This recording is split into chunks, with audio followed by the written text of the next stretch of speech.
welcome. I don't know if I like that one, man. Like you said, it's too much like THX.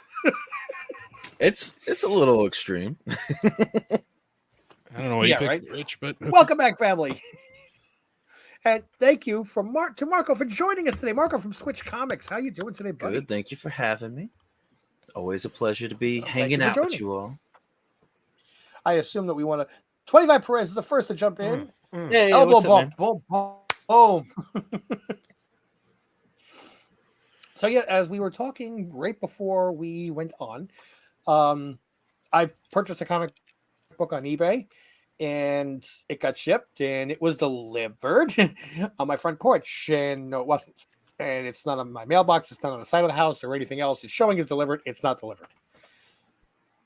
I just need to do that so that way. Thank you, because I had the big label across my head. yeah.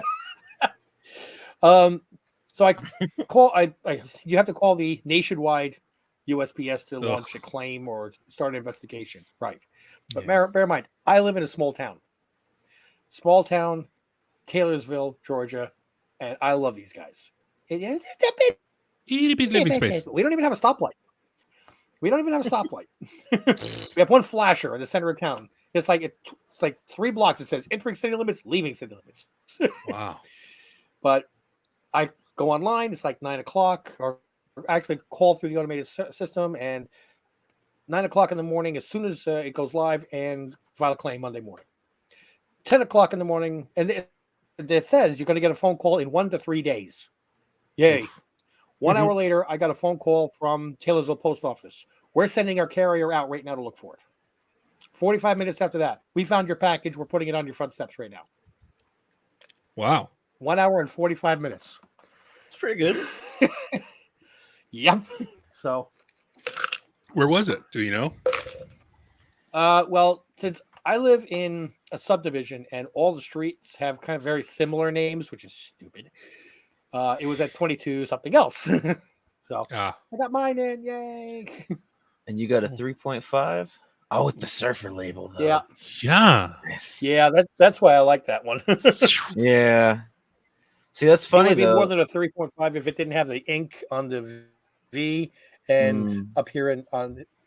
I think that knocked it down quite a bit, because other than that, it looks a lot better than 3.5.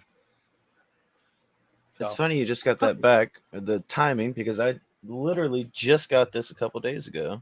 I saw yours on the wall, and I'm like, oh my God, we're book buddies. And it's very close. Mine's a 3. Grab mine.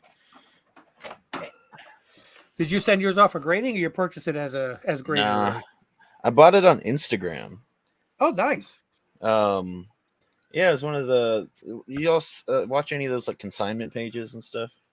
Some. I mean, I usually try to stand past them because I shouldn't.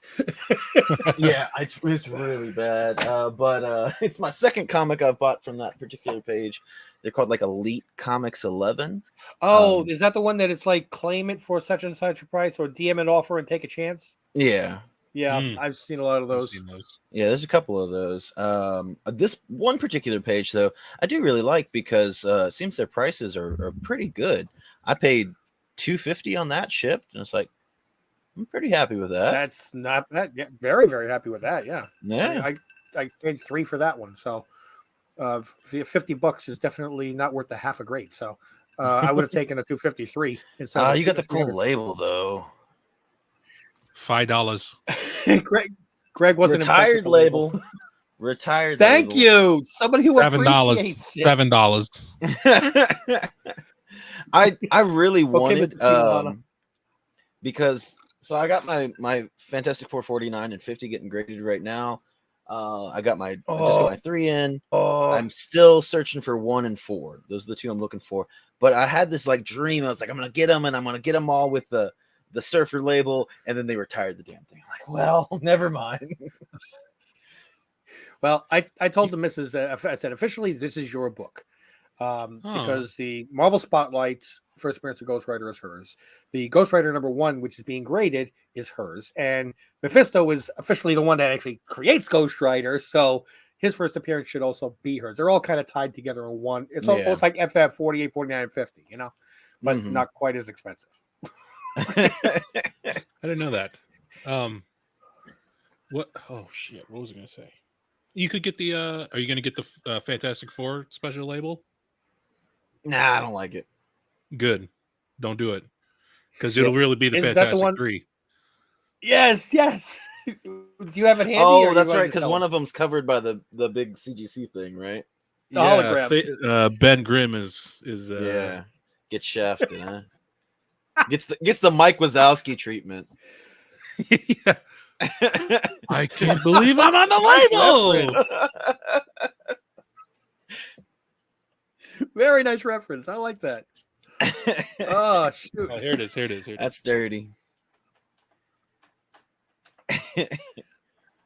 No, but yeah, because that's from ripped off of the 49 cover, and it's like I'm not a big Fantastic Four guy.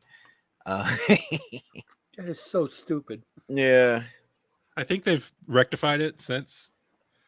But yeah, it's kind of just his ass sticking out from behind. what more do you need? Nothing. Yeah, but like So the it's a reason Fantastic Three I and a get quarter. these cool Fantastic Four books is not because of the Fantastic Four. You know, it's Surfer and it's Galactus. That's fair. I don't really find them too appealing, to be honest. The Four or It's like- Galactus and Surfer? The four. Okay, yeah, I don't either. Well, Although definitely not by the movies. I am really excited for the new run coming up because there's an interesting writer going to be on it. So, Ooh. Who? Ryan North. To my knowledge, he's only written one comic previously. He's more of like a novelist, and it was a one-shot kind of Darkhold Iron Man from last year that I absolutely loved. It was like a dark twist on kind of the origin of Iron Man, and like I don't know, it was super cool and creepy, and I loved it. And it was I think it was my favorite book that I really read last year. So he's going to be doing Fantastic Four, and he's going to be doing Secret Invasion. I'm excited for both of them. Mm.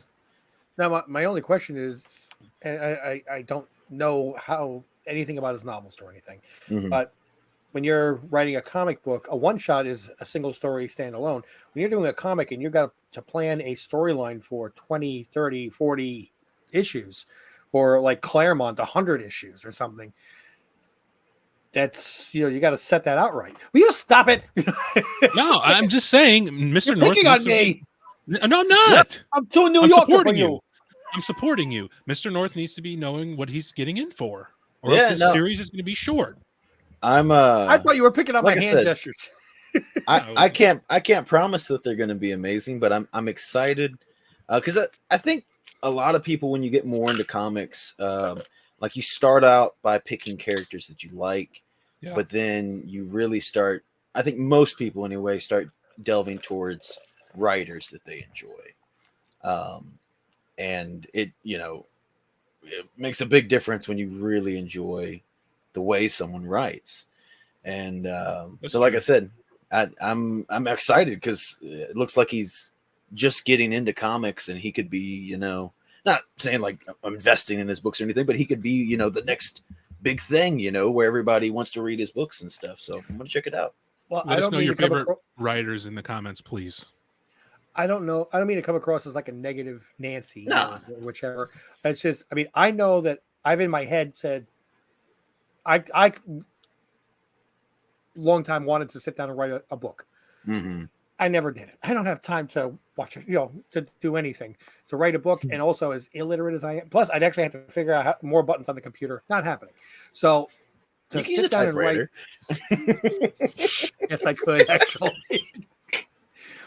I was like 55 word WPM. My typewriter teacher was very proud of me in junior high school. To sit down and write a comic book that is ongoing in story for years and keep it interesting without jumping the shark. Shark's Yeah. freaking laser beam. Yeah. To cross absolutely ridiculous. But still keep it interesting. I don't think I could do that. Yeah, You there's I could sit different down and read them approaches all. for sure, and I think it depends on, you know, the writer, and that's kind of, a lot of people don't like or get upset over miniseries nowadays, but I'm like, I'm fine if it's, now granted, if it's something good, I always want more, you know, obviously that's just how we are. Mhm. But if the writer really had a vision, and even if it is just a one shot, like I really enjoyed that one. There earlier this year there was a Winter Soldier one shot that was incredible. And you know, at the end of the day, like if that's all that they got and all they wanted to do, but they did it really well, like I can't be mad at them for that, you know. No. So Yeah. but you know, also if they have this big, you know, giant journey that they want to go on and explore a bunch of different stuff with a big long run, and you know, let's hope that's good too. But from a collectible standpoint, though, it does get annoying that you've got 45 different number ones every week that you have to buy because you don't know what's going to be the next thing that blows up, as opposed to just going out and buying your favorite comic book all the time, and the book that's over your right shoulder, X-Men 266. You bought it because you were reading the story and loving it along the way, and oh, who's this new guy called Gambit? Oh, you know, you saw him in the annual. Shh. You know? Don't. Dude, he's in multiple panels. Yeah, I know. That's pretty egregious. I'll concede that. But I agree with you, man. It's getting a little bit exhausting buying ones every week that I just don't look at ever anymore. About how many comics would y'all say y'all buy like per week? I've really toned it back. It used to be Yeah. literally like every number one. Yeah, But that's a lot. Yeah. But now I it's guess just, my for me, it's Yeah. just like a heavy week is like 5, 6 maybe. I guess for I'm me. blowing on average $75 to $80 a week at the comic book store, all Oh. on. I Free get comic book day. 30% off, and I'd say my average is 70 to 60 or 67. Damn. Does John from Syndicate Comics in the room by chance? He gets 30% off. We were friends. Yeah, but he's an employee though. Yeah. Oh, okay. Never mind. John, disregard what I just said. Never mind. We're still good. Some of our customers get up to 25% off, though. Is John from Syndicate Comics in the room? Starting some fights here. Nah, it's all good. It's all good. You want to know why I will never have a problem, because when Mrs. Ohana goes with me to the store and she goes through the dollar bins and buys she'll come up with a stack of comics. You know, it's measured in feet in thickness. And I'm looking at it like, oh my God. And just because it's depleting his 200,000 book inventory that he'd love to get rid of, he gives me 50% off on those. And I look at John, I'm like, thank you. He's like, hey, just get him out of here. I don't care. Oh, yeah. No, I understand that. Getting rid of your dollar books can be a hassle. Oh, yeah. Especially just depending on how I'm looking forward. Think of all the garbage books you have to buy in order to get, one or two good books. And it's yeah. And my point is, if you did not buy any books at all and just took that money and put it on the side, when the book that is going to eventually blew up, you could take that money and just go buy it and probably save money and have less inventory. Yeah.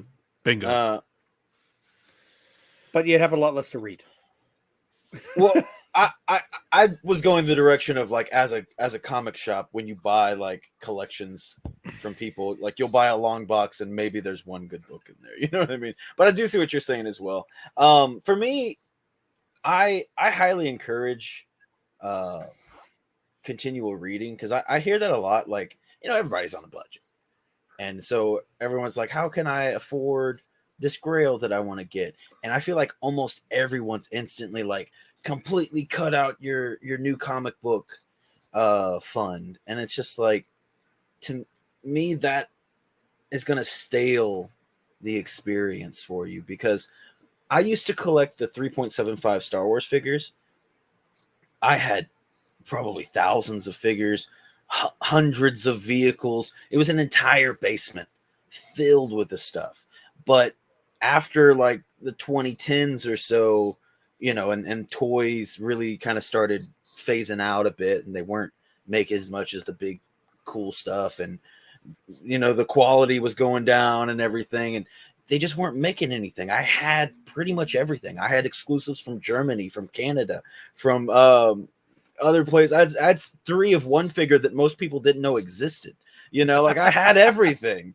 And I got to a point where, and also it was also a bad time for Star Wars, because that was like after the Last Jedi, and it was before Mandalorian, and before this revival of Star Wars, and everybody being happy about it again.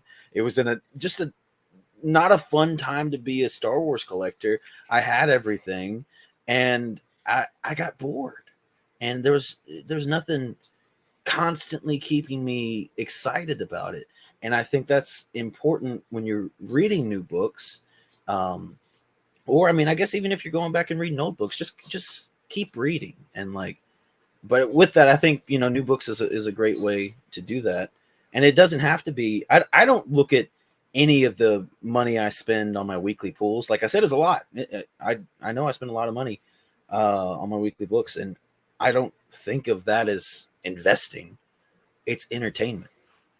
Mm-hmm. And so I think that's where a lot of people get wrong is, and granted, if you're spending your money to try to invest on New Comic Book Day, then yeah, you are messing up. But if you're doing it because it's cool covers you like, or fun stories that you're enjoying, then money well spent. Oh, I'm messing up. What's the matter? He said I'm messing up. Oh. Well, you knew that. You knew that. No, not I'm messed up. I'm messing up. Well, both. You knew that. So, yeah, that's a good point. Getting comics into people's collections, sir, Mr. Marco, you have something you want to talk about, which you can talk about now and at the end of the show or any point in it. But gotcha. I'm going to give you the floor whenever you want it.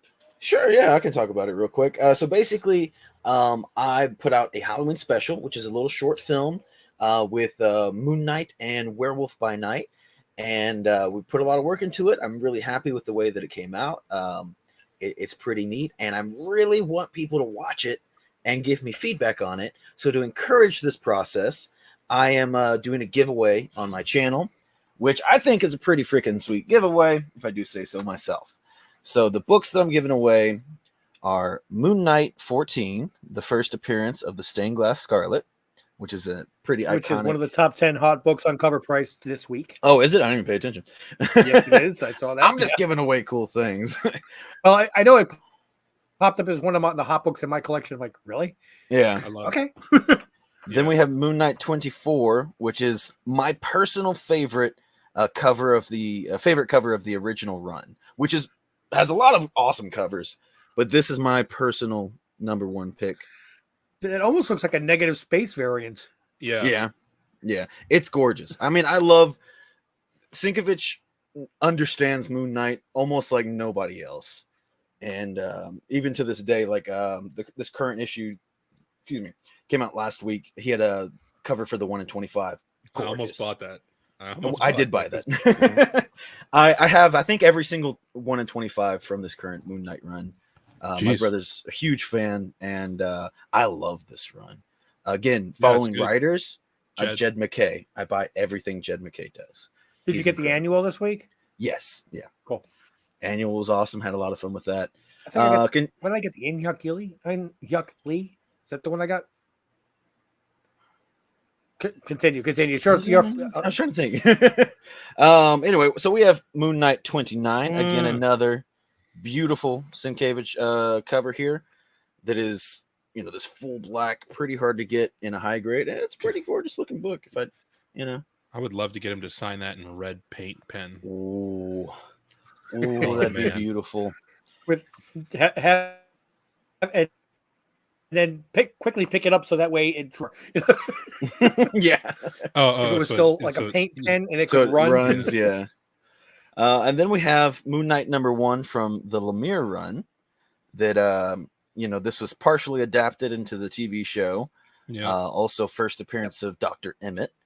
And just again another awesome cover. Yeah, it is.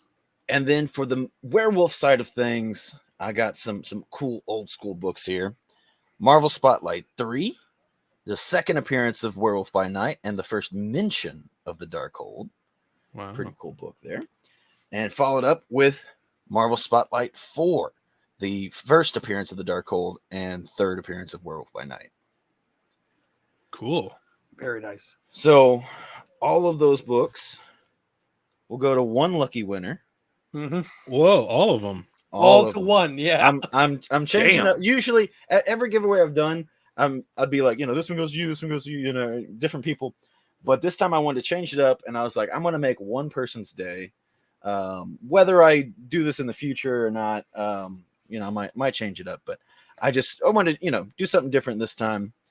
And yeah, so just check it out. All you have to do on that video is just tell me what you think about the little short film that I did. And, if you have any constructive criticism, or if you liked it, you want to see more, just tell me something, and then hashtag Swytch in your comment, and that's it.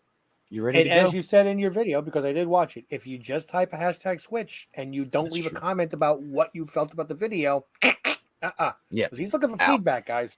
Yeah. No. You're entered, right, Rich? I think you put hashtag. Absolutely.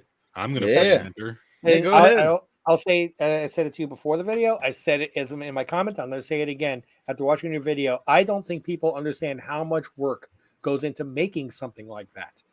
And I talked about it from the making it standpoint, and Greg can talk to it about the editing side of it. Yeah. And you took care of both aspects of it. Yeah. Editing video is always surprisingly lengthy and time consuming. But when I'm doing something like this, the not hardest part, but the most time consuming part is definitely messing with the audio. I'm very particular, especially when finding like the music to go and match with it and get the vibe that I'm going for. And then you have to find that, and then you have to kind of re-edit the video a little bit to, just roll with that and have everything feel smooth.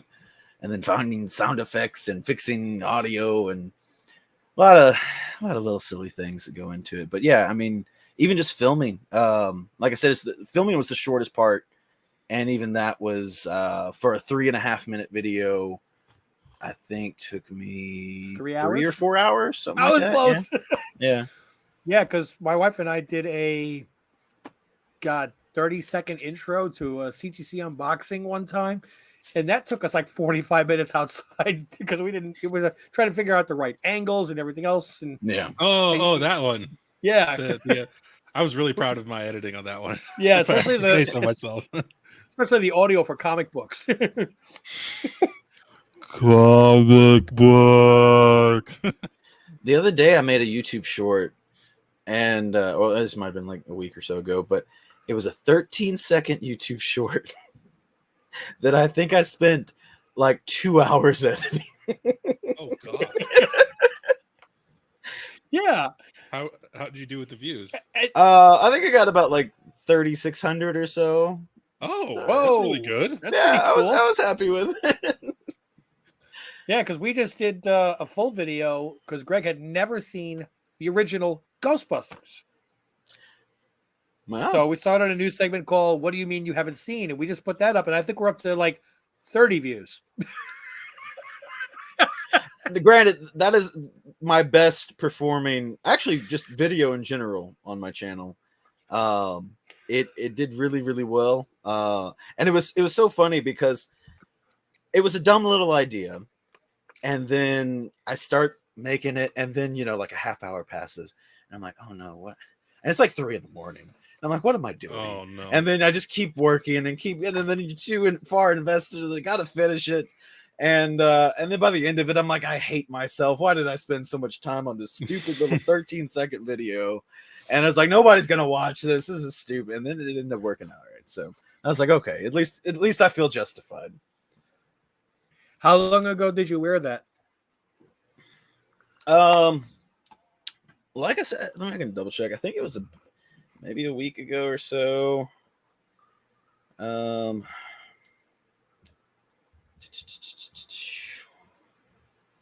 that was 11 days ago. And did you set up your handle yet? He No, probably I got don't it. have to do that. I don't He got think. it automatically, I think, because he did a custom URL before they stopped doing it. Yeah, So I think he's automatically given at Swytch Comics. But I should double check. But yeah, you should. because I'm trying to find the shorts right now so I can add another view in the background. That's awesome, though, man. What a freaking awesome giveaway. When She-Hulk joins the Avengers, that one? yeah, that's the big one. Never mind. I already watched that one. Sorry. Yeah, 3,600.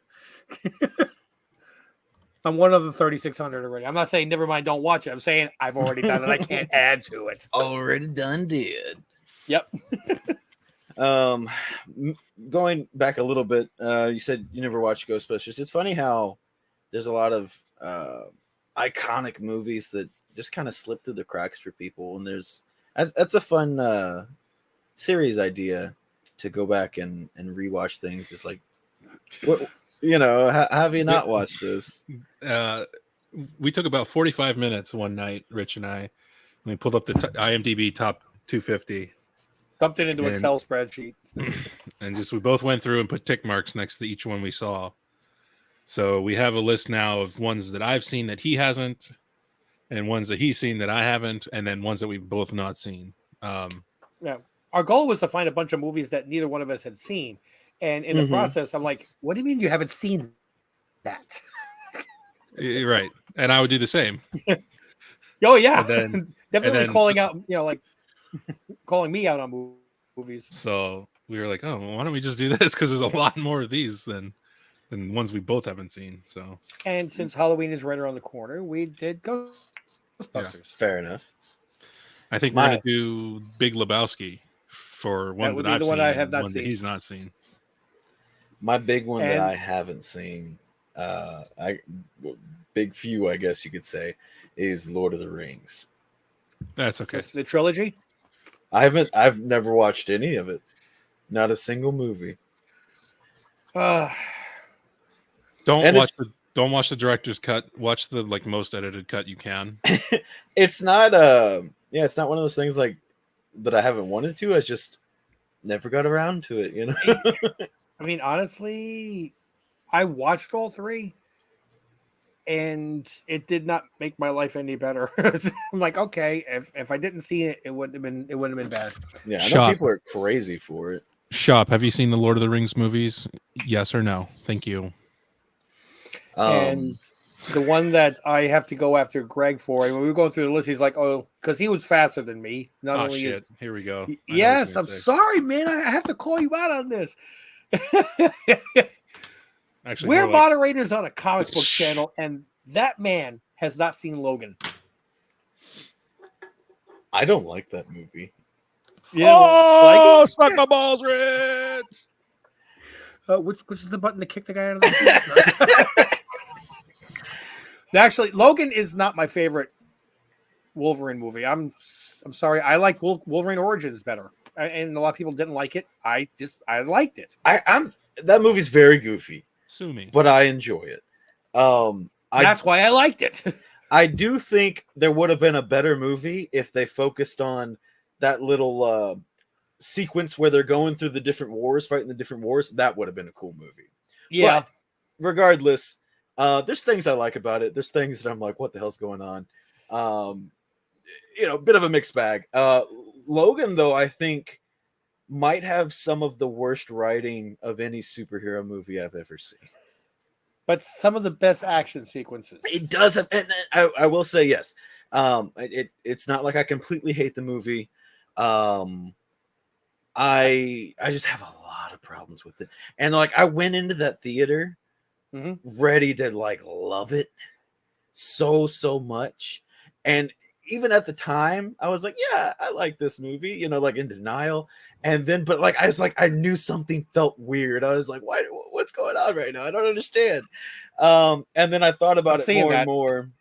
And yeah, I don't want to spoil anything, but yeah, don't. There's a lot. There's a lot just really And bugs me about though- that movie. Though Wolverine with the Silver Samurai, I'm sorry. If they had just done this, everything would have been fine. I really enjoyed that movie. I do think the ending's kind of weak. I really like the visual style. I think is really cool in that movie. And yeah, again, it's not perfect, but I enjoyed it. And probably my favorite cinematic view of Wolverine out of any of the movies. The bar scene in the very beginning is still my favorite scene in it. When he's confronting the hunter and Yukio is there. I really like when all the ninjas are shooting arrows and stuff, and that scene's so cool. Yeah, it is. But when just Hugh Jackman though taking the poison arrow and boom. Yeah. Want to know where I found it? No, ask me where I found it. So, Greg keeps hinting at something there. He's lifting it up twice now. Comic Day? Yeah. Comic Day or Comic Con? Baltimore Comic Con. He was at Baltimore Comic Con. I'm working on a lathe today, and I'm getting selfies from him. I'm like, you lucky son of a bitch.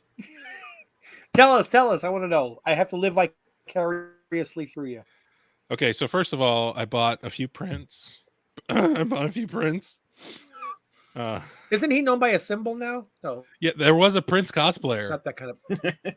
He was walking around. He had a little speaker on his shoulder playing Prince music, but he had guitar and glasses and stuff. It was funny. Oh, the purple ring guitar. Yeah, whatever that. Yeah, exactly. So this is the first print I got. You may have seen this. This is from Mr. Deegan, who was like, "Let me just do a remark for you real quick." Awesome! I love it. He was like, "So you have finally met Deegan." Yeah, I met Deegan in person finally.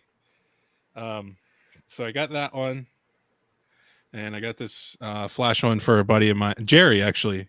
Oh, who did the super chats for us? Yes, he's a big Flash guy, so I'm gonna get him that one. And then that's really nice. I didn't know Deegan had a TMNT. He just finished this one. That's really cool. Yeah, so I got these, and he signed this one in green. Yep, down there on the building. Super cool. Did he sign the Flash? Yeah, a little tougher to see. Blue on blue. I see it. Yeah. So now that you have met Deegan and seen his full display, what do you think? Oh, never meet your heroes, guys. Okay, he was a real sweetheart. Arrogant son of a bitch, isn't he? No, but he seriously is one of the nicest guys you'd ever meet. Seriously. Oh yeah, even my wife was like, "God, he is really nice." Not that she didn't believe me. You should have been like, "All right, calm down, honey." So those are the prints I got. Because you were talking about Wolverine, I'll just show this. Frank Miller signed Wolverine. That looks so good in yellow. Doesn't it just cut through? I love it. I love that. So cool. Now I was going to CGC this, but it was such a shit show.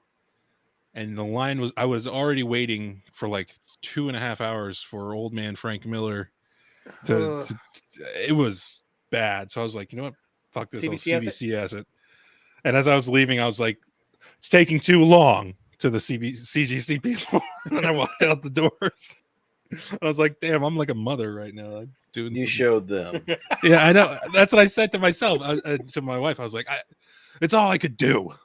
I had to do something. We lost they one. They can't keep getting away with this. Yeah, exactly. But we waited, and that's it. They're going, yes, we can. So he was supposed to start signing at 3:45. He came at 4:10. And then right after I finished doing my thing, getting my signature, a guy fell off. So they had us walk 2 stairs up onto a stage where the table was with all He's very frail these days. I didn't realize Frank Miller. Like, I don't know how long he's got, but he has like lots of handlers. Not like And me. no, like people, they had you put your book or thing down, they slid it across, and they were like, sign here and here, and he was just like, "Mm." And then like it was like a whatever. Anyway, you walk down 2 steps to leave, and this guy like fell off, and everybody was like, and it got real quiet. And then I found out after I left the room in a huff and a puff that they ended up like closing the signings early, and there were like hundreds of people in line still. Wow. So it was I feel lucky that I got the signature. I'll put it that way. Yeah, I'd be mad if I was waiting for hours and then like, oh, no more. Dude, it was nuts. A smaller artist, Francis Manipool. I got a bunch of Flash books signed by him. Ones that I like the artwork on, and I like this Captain Cold. That kind of looks like Deegan's print. The second one almost looks like Deegan's print a little bit. A little bit, yeah. I wonder if he was inspired by it. You never know. Okay. I'm not trying to say the guy copied it. Okay, I gotta be careful there. Now these next 2, I'm so happy about, and I was like a kid, like on Christmas. The first one is the first appearance of Kilowog in the Green Lanterns, Mm-hmm. and it's a very beautiful, clean copy. And the cool thing is about almost bent it. The cool thing is cool thing is it's bent. Isn't that cool? 9 8. I mean 7 4 5s. At these shows, you guys, I'm sure you guys know this is my first real comic show. If you got cash, you can like do a little like, hey, how you doing? Hey. So I was able to do that with that. Can you sign it here and put this and that and this the other thing? Yeah, exactly. And then I got the first appearance of Guy Gardner, the second Green Lantern, and this is normally a very over $200 book, but I got it for $125 because the cover was detached and the previous owner used like glue to put it back together or something. So the front page is attached to the cover, but the rest of the book is great. I didn't care. Like, this is going to be one of those books that I don't care if it has a purple label or whatever. This is going to be for me, and one of the quickest ways I could afford a first appearance of Guy Gardner because it's expensive. So, are you going to submit? My goal is to. Yeah, I'll submit it. Okay, I mean, but if you're not worried about a label or anything, maybe that would be a good idea for a Gator Guard. Maybe, yeah. Instead of submitting it and getting a grade with a purple label, you just want to encapsulate it. A Gator Guard with green screws might be really cool with that. Yeah, that's a good point. Speaking of that, Deegan had his Gator Guard there, his personal one. The one that's like embossed? No, not embossed, engraved. Let me tell you, I am so willing to buy them. They are so fucking rock solid. They're like, they make these look like fucking plexi plastic, or I don't know. It's super solid. It's UV protected, and you get your custom screws. Highly recommended. And I'm going to be buying a few. I'm wondering if they're polarized so you don't get glare.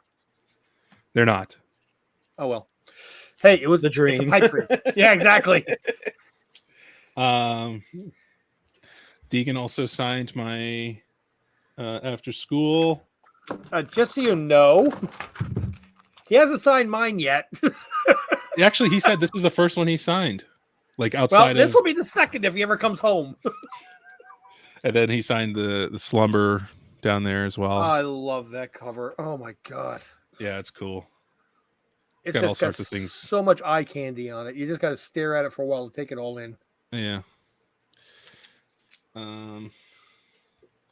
Yeah. So those are the books I got and got signed. Actually, I left a few with CGC there because let me go to my pictures now. This will coincide. All right. So this is my first signing of the day. This is Jim Starlin. And I had him sign my second appearance of Shang-Chi because he did the art on that. Or wait. Yeah, he did the art on that. And then I found out that Al Milgram also did art on that, and he was around the corner, and I didn't even plan on that. I didn't even know he was there. So I got both of them to sign the book, and then I submitted to CGC. And then what was the other one I submitted? Oh, Garth Ennis. I had the boys number 24. Cool. The like Animal House cover. Yep. He signed it. He was like pretty like, yeah, okay, thank you. And like, very businesslike. But Al Milgram was like a sweet guy. Very nice. All right, let's see. How do I? There he is, Jim Starlin, ladies and gentlemen. And it's interesting how many of these guys are all octogenarians now. Well, and they'll have handlers like this guy to the right here, who's like, it's for a CGC. It's a $5 more for your signature. That's what a lot of them do. Deegan has a handler too. Remember, and every time Deegan's handler goes to the bathroom, goes to get something to eat, Deegan does stuff that gets him in trouble with his handler. He didn't have one this show. Oh, maybe he was counting on you to show up and help him out. Maybe. I don't know if either of you ever played Crash Bandicoot on PlayStation. I was wondering what was time ago. I was wondering what was a big Indian there. This is a Aku Aku mask from that. I just thought it was cool. Optimus Prime. Cool. I did see that one on Instagram. Yeah. Yeah. I like he's got the lights coming out of his feet there. Yeah. I never understood what happens to the trailer when Optimus transforms. I don't know, but Pikachu's got a trailer here. Damn, man. Oh my God. Pika boot. I love this picture so much. I was walking by and I was like, "Can I take a picture of you?" And he got up and I was like, "No. I want you to like lay down. Like I think it's cool." So he's like, "Whatever, weirdo." Nah, they were cool. No, he sent me that picture earlier and said even a hero's got to rest sometime. Or no, you put that on Instagram or Facebook? I think I did both. But this is the Frank Miller line, started over here and then wrapped around the back here and went back around that way. This is me. Oh, there's Frank. That's Frank Miller? Right here. Ah, and it looks to me like he's humping the Nike bag. That's a bad angle. Well, didn't you sent that picture to me and said something about a creep? I'm like, okay, is he like? No, I said it was a creep shot. It was a creep shot by me. Because you weren't allowed to take. Okay, that's why I asked. Is he humping the Nike bag? What? No. Me. I don't know what Frank Miller looks like. I'm sorry. Oh, okay. Yeah, it's very pretty. This is the line. Wow. So this is once he got in the room, and this is the stage I was talking about. So he was like over here, and then down these stairs over here on the other side is where that guy fell over. Dork. There you go. Yes, this is the one I've been waiting for. It's a wonderful picture my wife took. So yeah, I asked him. I was like, "Do you want to wear the hat that I brought for you?" And he was like, "I'm actually."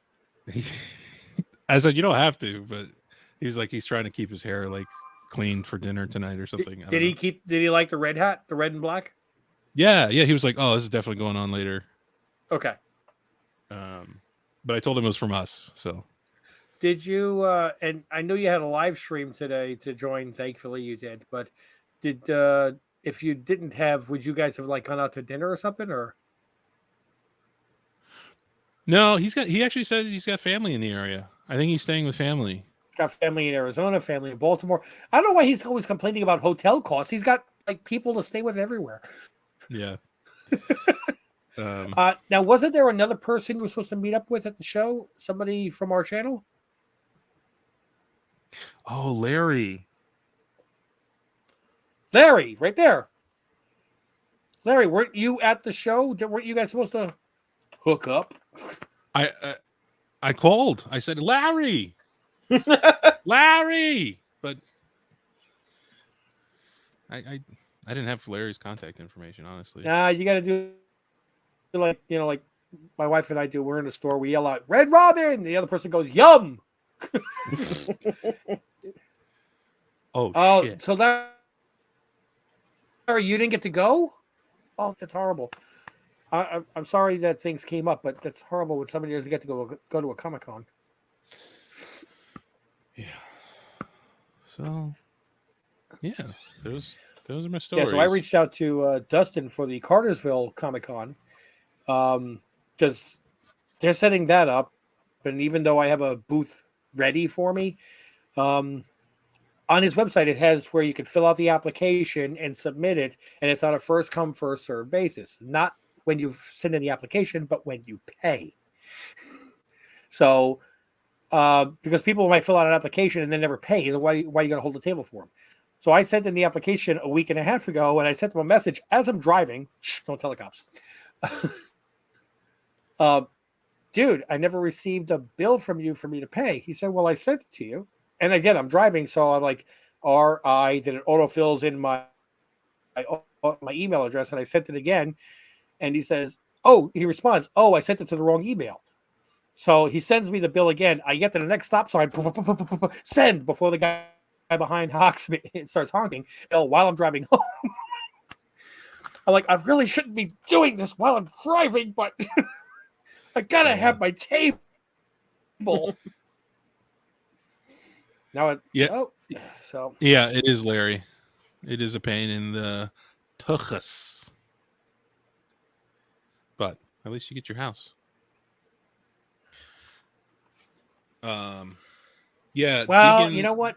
I mean, buying a home, I got to give that precedent over going to a Comic-Con. So, congratulations on the new home. Yeah.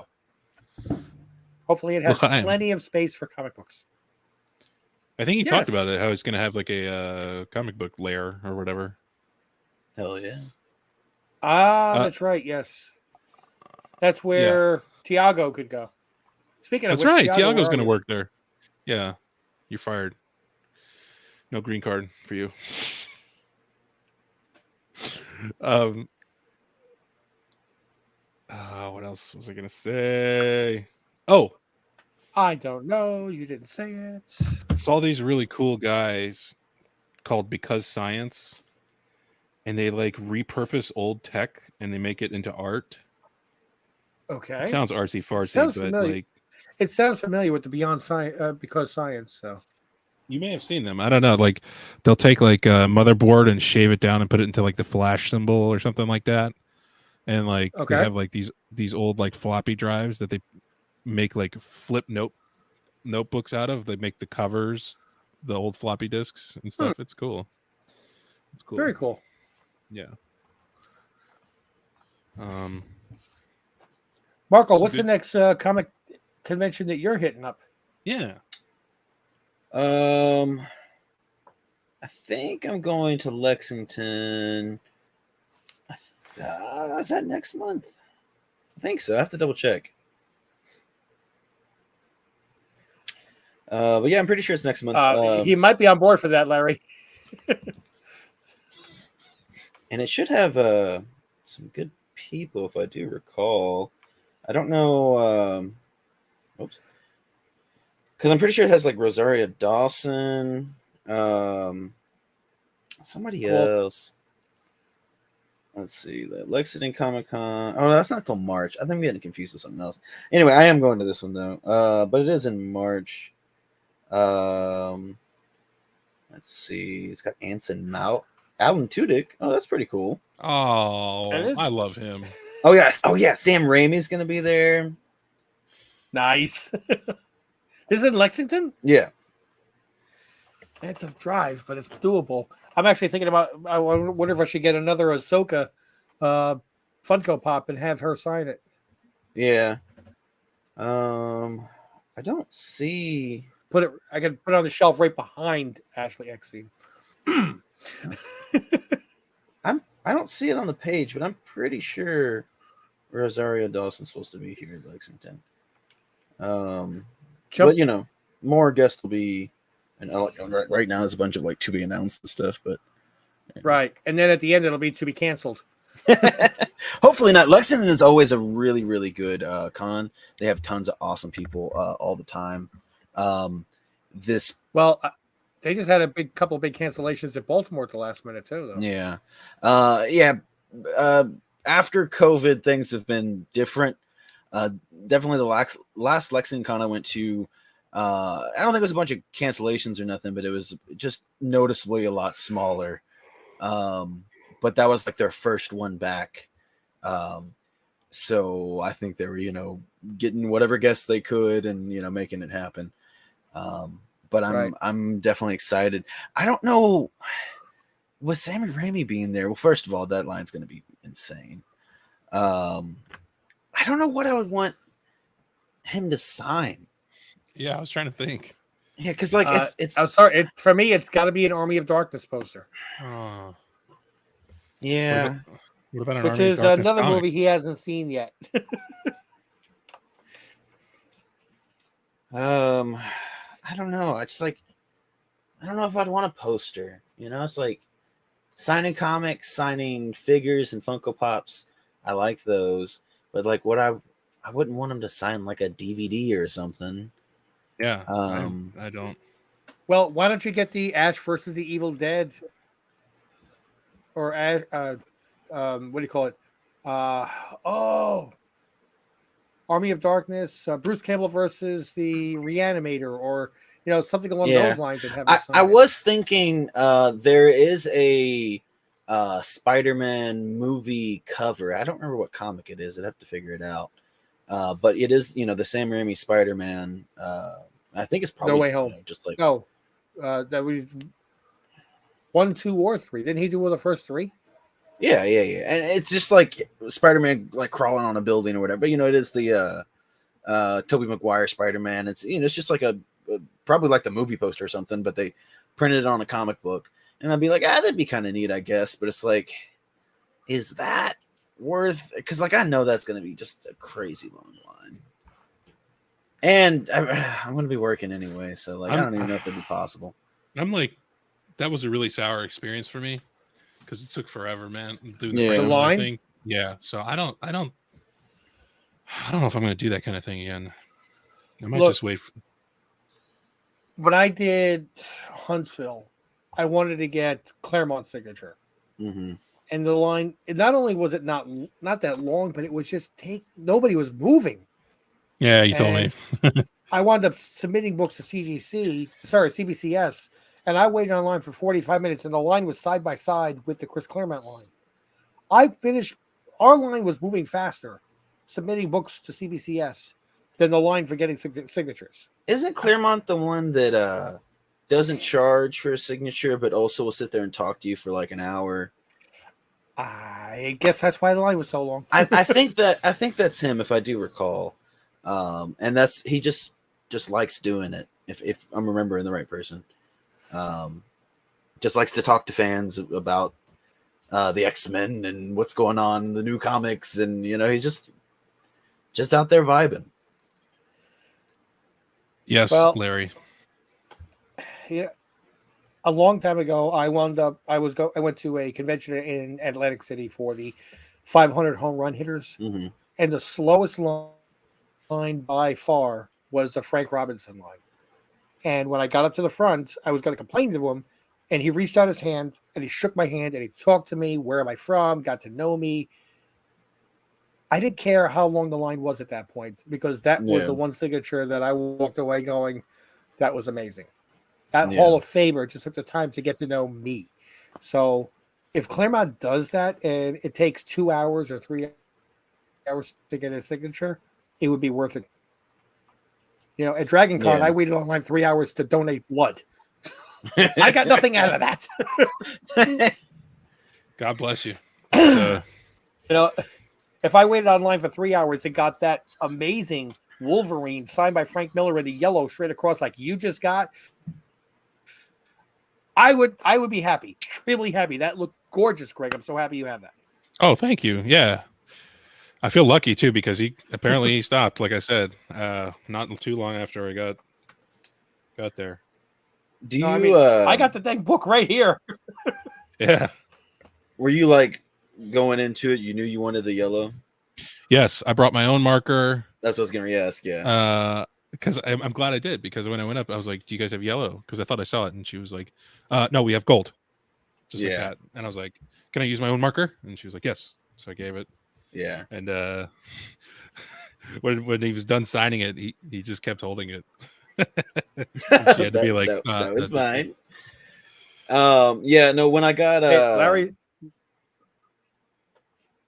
what was that? go ahead. Oh, I was just gonna say when I I got was going to say my Larry was saying the Philly Comic Con. Apparently, a little bit of a delay. They say that they probably require a mask, so he's definitely not going. Just incorporate it into a cosplay. That's all. Yeah. Yeah. I wore a mask. That's the thing. It's like a lot of it's not people, that bad. you're gonna have people choosing to wear masks, and you have people that are just wearing masks anyway because it's big stormtrooper helmet or something on their head, you know. Yeah. Oh God, I was pricing those today too. But yeah, I brought a light blue when I got my Ahsoka figure signed by Ashley Eckstein, because I was like, I know the exact color I want on my my figure. Did she speak? Yeah, I got to talk, not too terribly long. Actually, it was funny because I talked more to her dad. Her dad was there, and I think we were talking a little bit about voiceover, because I don't know how it came up, but I was saying that I really appreciate her work and everything, and I do some voiceover work and blah blah. I started talking, and then I think she asked me where I was from, and this was also in Lexington, and I said from Louisville, and then she was like, "Oh, that's where my dad grew up," and I think she said she was born there, but moved away pretty quickly when she was young. But anyway, then her dad's asking me questions in different things, and we are talking about Louisville, and yeah, it was a good time. It wasn't a ton of time, but it was really cool. She was really nice, and so was her dad. Seeing Ashley Eckstein, I would love that. But if I heard Ahsoka's voice coming out of her mouth, I'd be like, ah! I would wake up in the infirmary. I'd be out. That's it. Yeah. I still don't own this book. I would love to get a Clone Wars 1 signed by her. Ooh. Did you watch Tales of the Jedi? I love that series so much, way more than Did you notice without the destroyers they had that scene? Oh yeah. So it was 6 episodes, roughly 15 minutes each.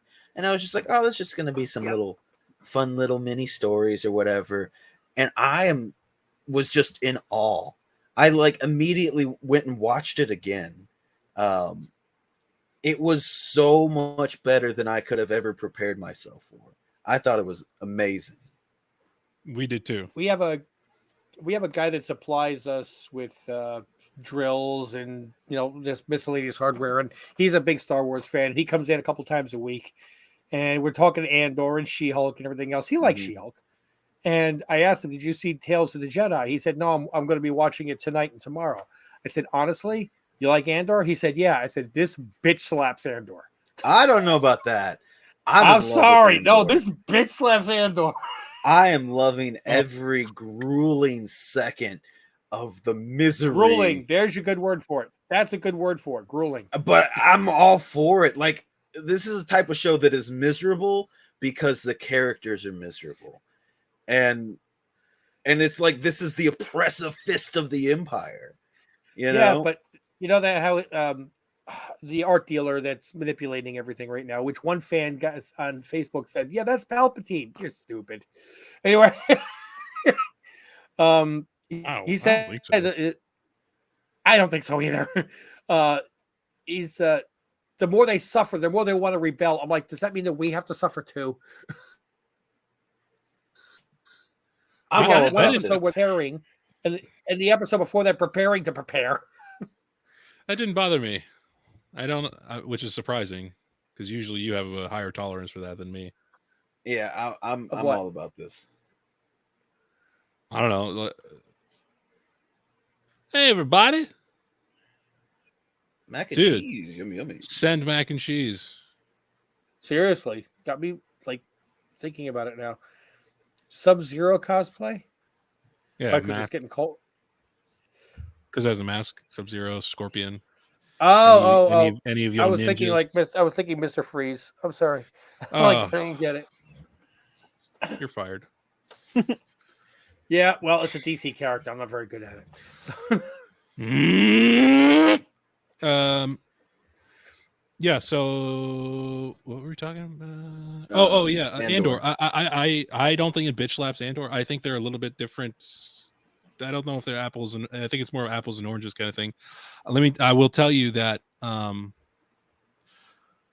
it is beautiful how it fills in periods in the Star Wars universe. And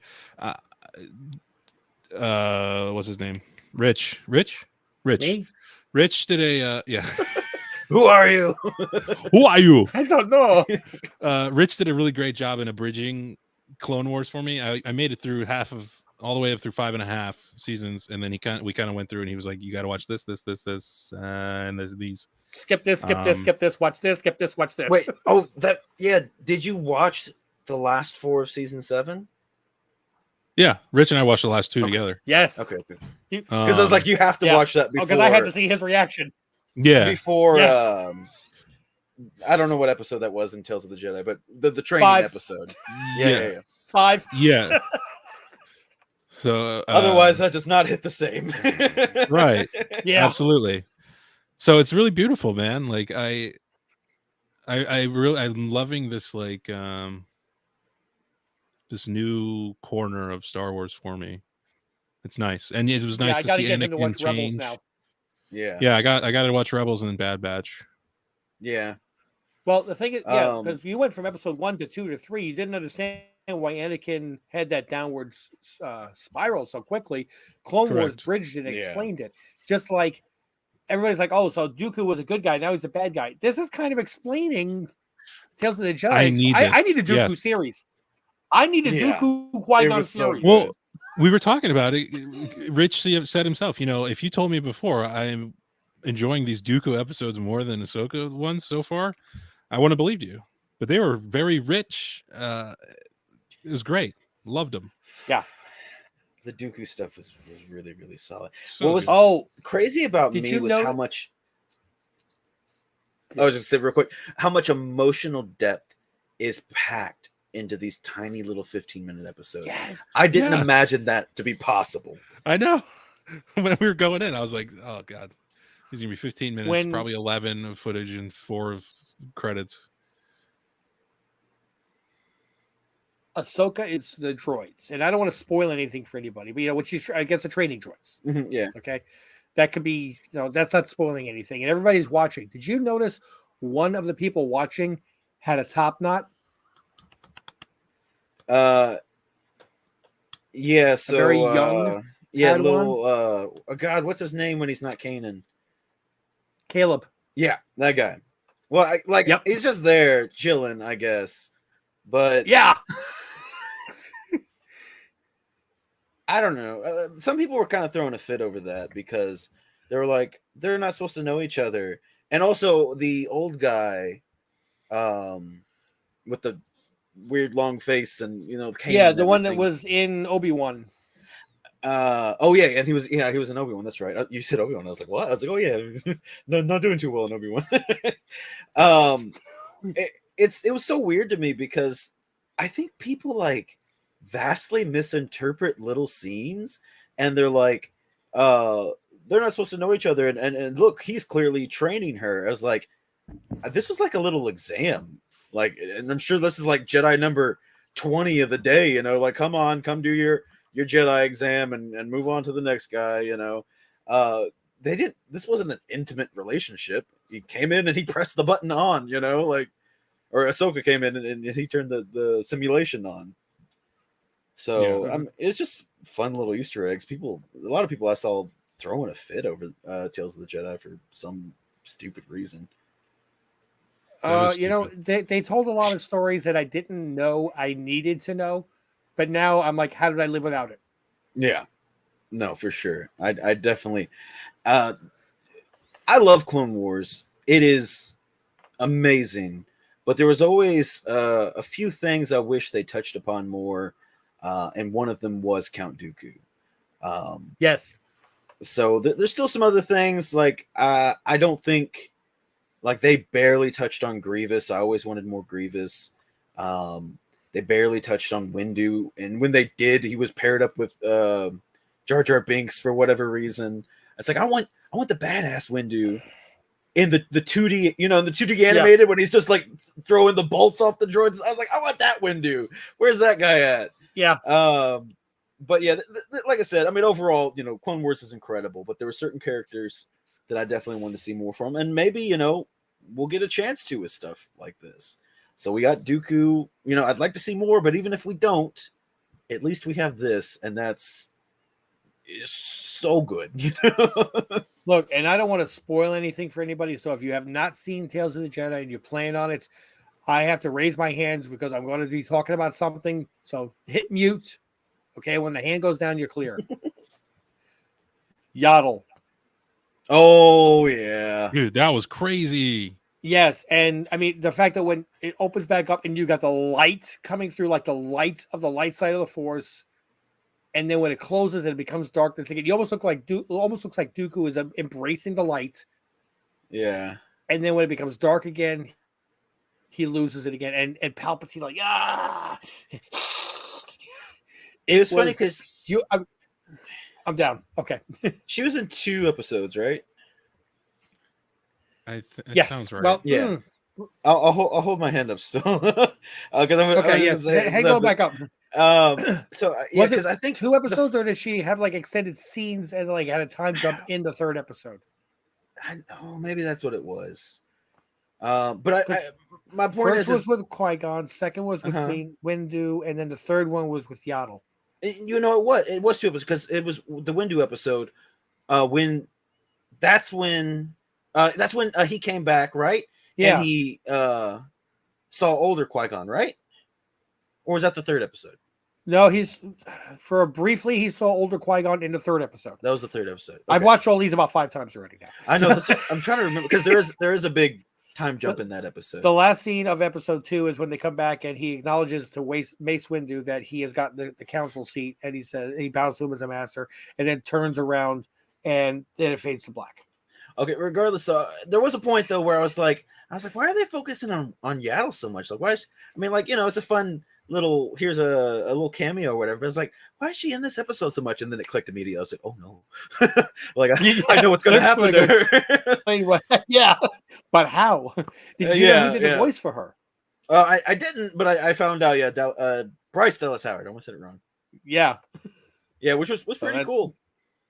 And I like that Qui-Gon's voice was done by Liam Neeson, and the younger Qui-Gon was done by Liam Neeson's son. That's cool. Oh, that's really cool. I don't think that he sounded much like Liam Neeson. I could hear a little bit of it, but it's good that if they now have an established voice if they decide to do a young Qui-Gon Dooku series. That's true. Yeah. Let's get these hands now. We need people to come back. Okay. We actually could have talked for another hour, but we wanted you to come back. That series is so good. Yeah, go see it. Or go watch it. I am loving Andor, though. I'll fight you on that one. Look, I like Andor, but Andor it's meeting my expectations, whereas Tales of the Jedi just blew them away. That's true. That is true. I don't think anybody was ready for that. Like Tales I said, just Jedi? Yeah, just for I obviously expected to like it. You know, I expected to like it for sure, but it just as short as it was, I was like, this will just be some extra little Star Wars content. Sure, I'm down for it. You know, I didn't realize how much this was going to stay with me, and the music was so good. Oh, incredible! God, you're not kidding. Yes, it is. But I didn't know it was going to be about Ahsoka. I know it's going to be about Ahsoka and Dooku. Yeah, I thought Tales of the Jedi was going to be Jedi from 500, 600, 800 years ago about how the Jedi formed. Mm-hmm. So when I heard the series was coming out, I didn't investigate it or anything. My first introduction was when we did the reaction video to the trailer. Greg, how was I during that trailer? Cool, calm, collected, stoic. No. I was crying He my eyes was out, a man. mess. I was crying. You cried. Oh, I was sitting there going, I can't, Greg, you gotta talk. I can't. I'm not ready for this. I think also super impressive. I knew going into it, that they said, we're gonna do some Count Dooku stuff. We're gonna do some Ahsoka stuff. There's gonna be, they said, like, I think they already, said a long time ago, Windu and Qui-Gon and stuff's gonna be popping in here and there. And I'm like, okay, cool. And again, that kind of led to my idea of just like, here's some little stories that are just little fun things or whatever. But I think what's super impressive, especially having 3 split to Dooku and 3 split to Ahsoka, and especially it's really 1-3-2, how the whole thing kind of tells a narrative in its own way, and it's really kind of about the fall of the Jedi, and like this a bigger kind of concept flows over the full thing, even though it's not like a linear story, and it's not like this leads to episode 1 leads to 2 and then to 3. It's just so bizarrely incredibly done, But they are released in chronological order for time period. Because the earliest would be. I'm not sure about that. Yeah, I feel like young Dooku might be before Ahsoka was born. I can't say for certain, but I mean, because he went from that would make sense. Because Dooku was around when Anakin was a little kid. If Anakin was a little kid, then that would be well before Ahsoka was born. Yeah, because this was when Qui-Gon didn't even have a beard. Yeah, and so Obi-Wan wasn't even in the picture yet. Yeah, there was no Obi-Wan. Yeah, that had to be before. Right.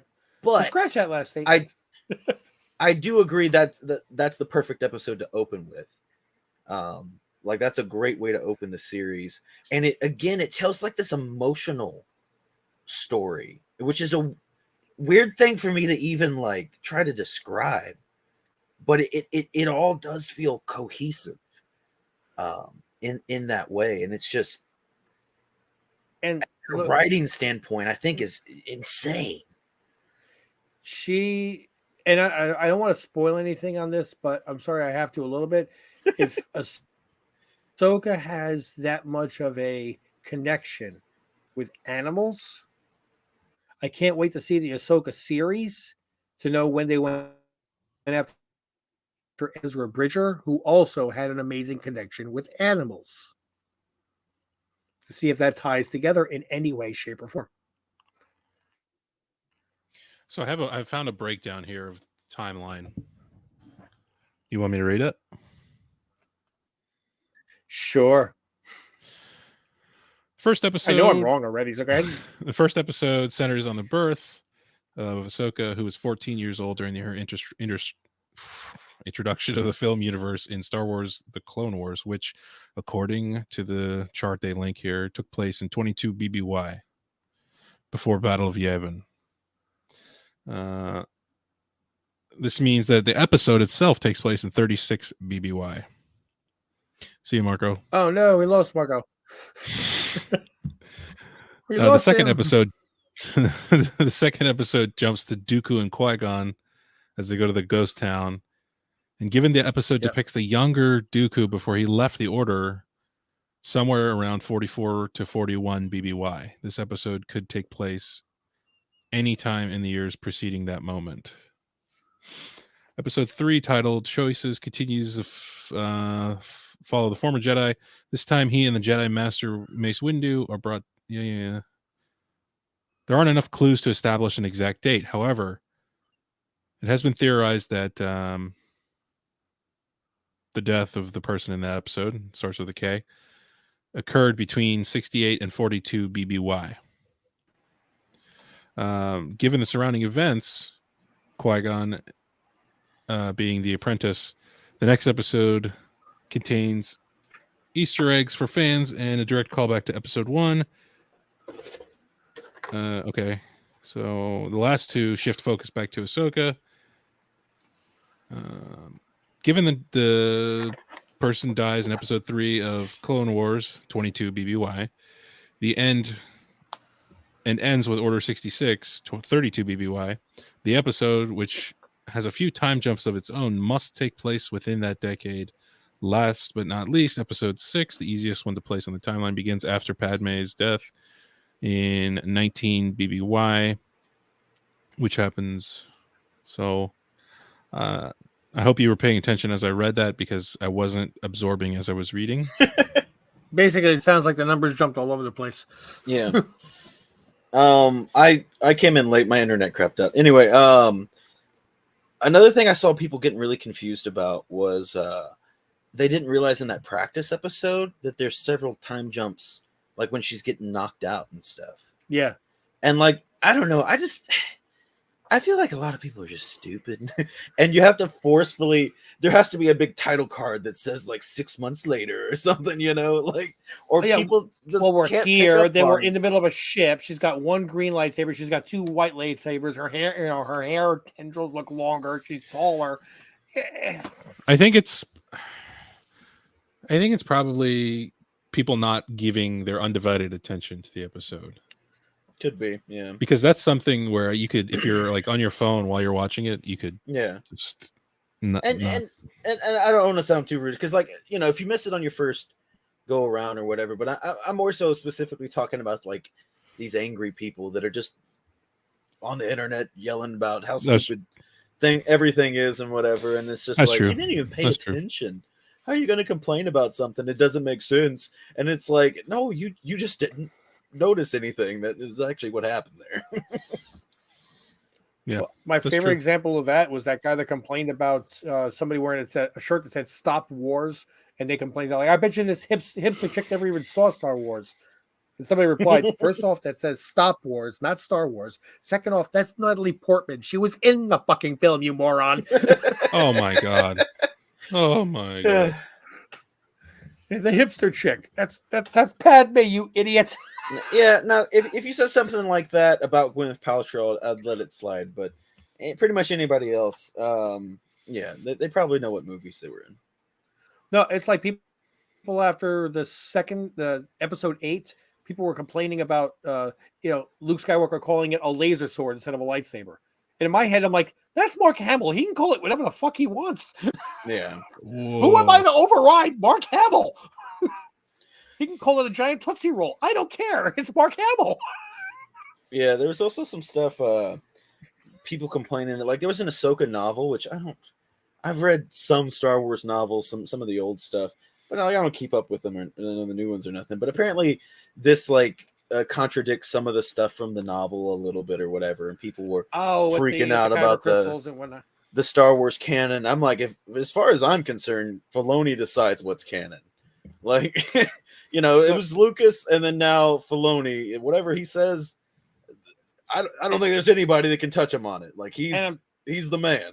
I'm pretty sure that after Disney and Kathleen Kennedy completely dissed George Lucas, and Lucas seeing what Filoni is doing, I don't think Lucas has a problem with it either.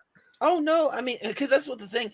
Like, people know that, like, he did Clone Wars and stuff, but like, he's been working in Lucasfilm for 20 years, and he became Lucas's right hand man to, like, the second coming of Star Wars. And nobody loves Star Wars as much as him, I don't think. He's the ultimate fan that just happens to also be really damn good at writing. Richard might be. We got a couple. No, look, I wish that I could just be even on the creative team that these guys have, but I'm not in their level. I'm not in their league, and I would never pretend to be. I have nothing but admiration for them. And anybody that, it's funny because the amount of people that, like you said, complain about it, they couldn't write something that would, they could put into a flip book and sell for a nickel. Yeah. The amount of haters, that's the bad thing about the internet right now, is it's just the amount of haters and people that have absolute unfiltered free speech to complain about stuff that they have no business complaining about. Yeah. Well, and kind of cycling back to what we were talking about with me making that the Moon Knight short film. It's 3.5 minutes, right? And that took a lot of work. Yeah.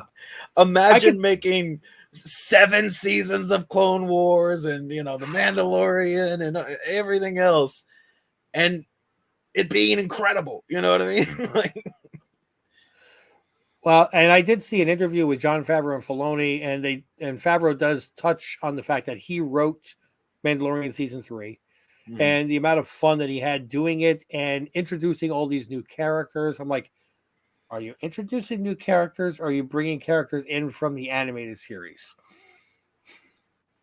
Because I don't think my heart could take another Cad Bane.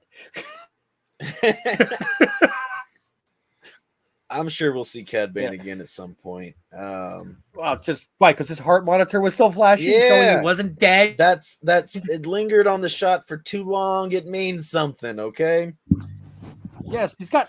Well, this is the same person that he talks funny because he's got stints on the inside of his breathing passages, so he can't be force choked. He's taking every precaution, and he said to Boba, "This is your last lesson," meaning I'm not going to be around to teach you anymore. I'm going my own way. I'm not bothering you with you. I plan on dying. I was more upset that Toto wasn't in it. That was the one thing about him that really the little robot. Me. Yeah. I was like, where's his little buddy that he abuses? Well, did he blow him up, or did he get him back again? I think the last time we see him is in the Bad Batch. He's still got that Marvin the Martian voice, though. Yeah, he's still around, and I think he's always getting damaged and stuff, but he's still kicking. But he's just mysteriously gone in Book of Boba. So I don't know. Maybe something happened. Maybe we'll get it later, or maybe it was his day off. I don't. Who knows? Yeah. Now I can't wait to see Greg watch Rebels, which is a different animation style, which takes a little getting used to. Yeah, I'm not a big fan of the animation style. Oh, that's another thing about Tales of the Jedi, and like going like through like each season of Clone Wars and watching the animation get better and better. The animation on Tales of the Jedi was gorgeous. It was episode 7. Yeah, it was just because like even beginning Clone Wars didn't look very good either, and then it gets better and better and better, and then you get Rebels and that looks amazing, and then even though like I said I don't like the style, but the animation itself is still really good. But then then we have Tales of the Jedi and Bad Batch. I guess I missed out on that one too, but that looked really really good, and this I think visually looked better than everything that's come before it. I'm just looking at a trailer for Rebels and just to see the animation style. Yeah, I'm already nostalgic for Clone Wars, like slightly blocky style. Yeah, well, you get used to it. You do get used to it because when I first started watching, I'm like, what the hell is this? After a while, you're like, you don't even notice it until you go back and watch Clone Wars. You're like, oh, this is so beautiful. Yeah. Which is weird. But I mean, the very first season of Clone Wars was rough. It was. Yeah. It was weird because, at first I was like, before I watched Clone Wars, I was like, I don't like the way this looks or whatever. But then, you fall in love with it. But one thing I will never back down from is I just don't like Ezra's design. I don't think he looks cool in the slightest. Kanan? Who? I think Kanan looks cool. Ezra. Even the last Ezra design. I think even the last season. Yeah, I know he was getting there at least in the last season. Yeah, I feel like small steps were being made, but no, it never came together for me. Look, to me, Ezra was always a young Luke Skywalker, whiny little bitch boy. So that's why I was hoping for a growth. Yeah. But I wanted to go down to Tashi Station because of power converters. I want to meet my friends. I want to join the academy. Ooh, lightsaber. Can I look down the barrel? So, hey, he saved the universe. Yes. You put some respect on that name. And, well, that's why I didn't like episodes 7, 8, and 9. the way they depicted a more mature Luke, and that's why when I saw Mandalorian season 2, I cried for 3 days straight. But I like, okay, that was the therapy that I needed. I had my breakthrough. Thank you, doctor. You know? I don't even remember that scene. I mean, I remember it happened, but I was not moved. Well, nearly. Mandalorian season 2, Him carving finale? up the purge droids. Yeah, I mean, I remember like he came Like up on the Purge ship with Troopers. Death Troopers, yeah. Bo-Katan, right? Up to the what do you call it, flight deck? No, he or just whatever? showed up. Just the X-wing showed just Oh, yeah, zooms in. One X-wing, great, we're saved. Yeah. There's somebody that actually took that entire scene and dubbed it to the song "We Need a Hero," and it works. Yeah, that I don't know. I could talk forever about the sequel trilogy. There's parts of it I really like. All right. There's parts of the sequel trilogy I really like, and then there's lots of things I would change. But I don't know. I definitely don't hate it like I feel a lot of people do. Yeah, I loved it when it first came out, and then the more I thought about it, the more I was around other stuff. But Just get a package in the mail. Lord, No. what is it? It's I want to give something away, so let's give away a sloppy second. Ooh, okay. This- five people in the stream. Are you paying Yes. attention? Free stuff. Be sure to Free. enter. Free. What this is every new comic book day. I pick a couple books and I give them away, and I pick a winner from the prior week's comments. Well, now we do a live stream, so it's more like an in-person comment thing.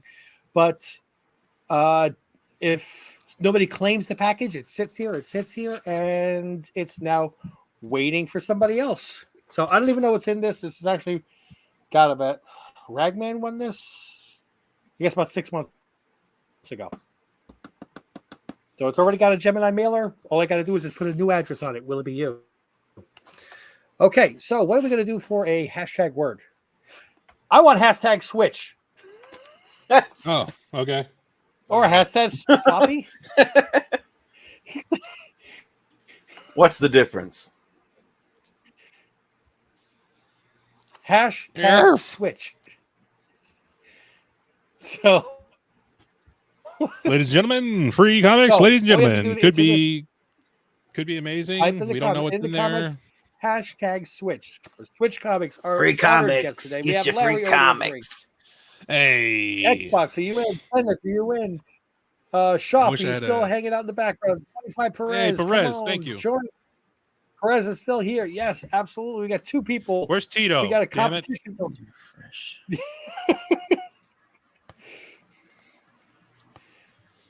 My first thought was he's putting out Michael's hair. Shop. Get in here. Xbox. Get I know it. you're- Come on, guys. You need 5. I don't want to do less than 5. Well, I could type it in, but then it'll pop up 3 times, right? I'll do it. And then I'll open this up and see what books are in here. I don't remember. I do not remember what's in here. All What's I'm a waiting for. recent book that exploded? Well, Mm. well, it's not the 8 billion It's genies. not 8 'cause billion genies, but is there something else that came out? I don't know. Maybe. We were talking earlier about all the books that you know, all the new books, and all you should do is just wait for it to explode and then buy it. This might be a chance of just winning it. It says 3 watching. How are you going to do 5? I don't. We see 5, so I don't know. We got a little icon that says 5. Tell your friends to get in here. Yeah. Hey, Tito, my man, he's here. Cool. Actually, I'm looking at if you move your cursor over the little eye that says 5, it says We got all 5 6? of them were us. Greg. No, it says Timo Hana 5. Oh, I see. Timo Hana 5 viewers that's on YouTube. On YouTube. 1 yeah. on what's the other Twitch. one? Not Facebook. Twitch. Okay. Oh, we lost. Tiago him. is super late today, and we were You son of a. trying to hook you up with a job. We were talking about you earlier. We were trying to hook you up with a job. Yep, we said if it was here, But green card Larry's guaranteed. just not willing to pay minimum wage. I took video for you, buddy. We will try. I hope you saw it. You'll have to catch a lot of this on the replay.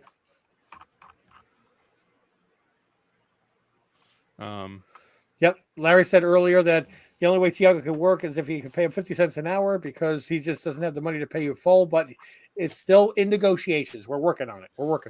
Yes, yes. Just in time for the international giveaway. Hey, Tiago, speaking of, no, not international giveaways, but the Patreon. In case anybody's interested, we're going to let this know right now. While we're still trying to build a Patreon and develop content and everything, we decided to right now just to eliminate tiers, and we decrease the price, which also includes you. So we're going to decrease the price to, what was it, $3 a month? Yeah. Okay, so it's $3 a month to join our Patreon, so you can see the full unedited watch-along videos, so you can watch the videos with us. Plus, there's some that are exclusive that you don't see anywhere else. So, Tiago, you're only going to get Tiago's a member right now, only going to be $3 a month instead of $5 a month American. But anybody else that's interested in joining, please go right ahead. So we have 3 entries in this hashtag Swytch. Is that it? I reached out to him earlier and let him know that. Tiago, that is. Okay. And I saw Greg. Thank you. And okay, I'm willing to go up to $1 an hour. Oh. Hey. So that's not a problem. There's 168 hours in a week. So if you don't stop, Larry, does that include room and board? So, no, I think this is something where we say, Larry, that includes room and board. Thank you. Yes. So we got 3 entries for this. All right. Oh, Jesus. Is that what it says? I can't read it. I just said switch to win free books in case somebody jumped in recently. Oh, yeah. Nice little banner you got going there. Might as well use it. No, but I can't read it. Do we have 3 entries? Is that correct? Oh, yeah. 3 entries. Well, hit roll. Let's see what we got. It's either going to New Jersey or Florida. Macarena. Seriously? And the answer is Florida. Hey. Tito 2022. Now, let's see what you won, shall we?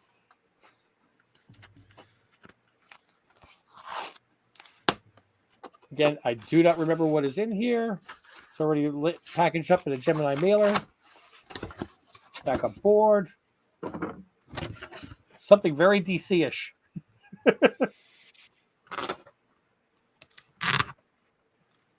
There are 2 books.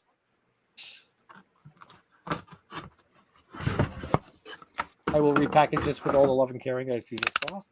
Ooh, if it's Batman White Knight, that might. Oh, I remember that one. Yeah, Batman and Superman, the DC All Out War #1. So it's got Superman and Wonder Woman on the cover, and the other book was Usagi Yojimbo. Usagi Yojimbo, #1, Albedo Comics from 1984. Number 29. Why are you trying to make me go bankrupt already? I don't even have that book. It's a little inside joke for us comic heads, huh? Yeah, right. Tito, those are your books, buddy. #1. Congratulations. You know the drill. Reach out, Team Ohana family on Instagram. Confirm. Actually, do you live? Yeah, are we sending it to Perez? 25 Perez again? Does he get a commission every time he delivers a book to you? Yeah. Pay you in food or something? Yeah, you get a bag of chips or something. Here you go. Yes, I did. Yeah, you'll have to catch it on the flip side. But I did take video. I'm going to try to make like my very first vlog video and put it on YouTube as well. Is this going to be on your own channel or on the Team Ohana channel? No, on the Team Ohana channel. Well, I don't know. No, it's okay. I'm Stop not trying to yelling. I'm not yelling. Sorry, gee. No, are you yelling? I'm not yelling, honey. You have to edit Rich Just into break. the footage.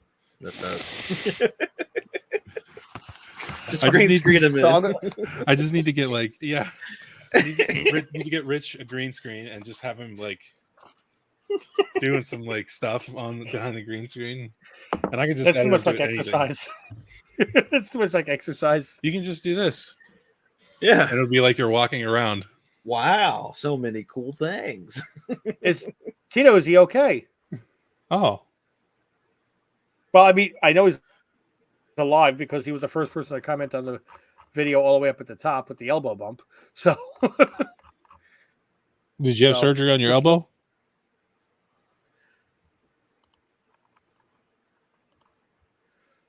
and pain a couple weeks. Okay.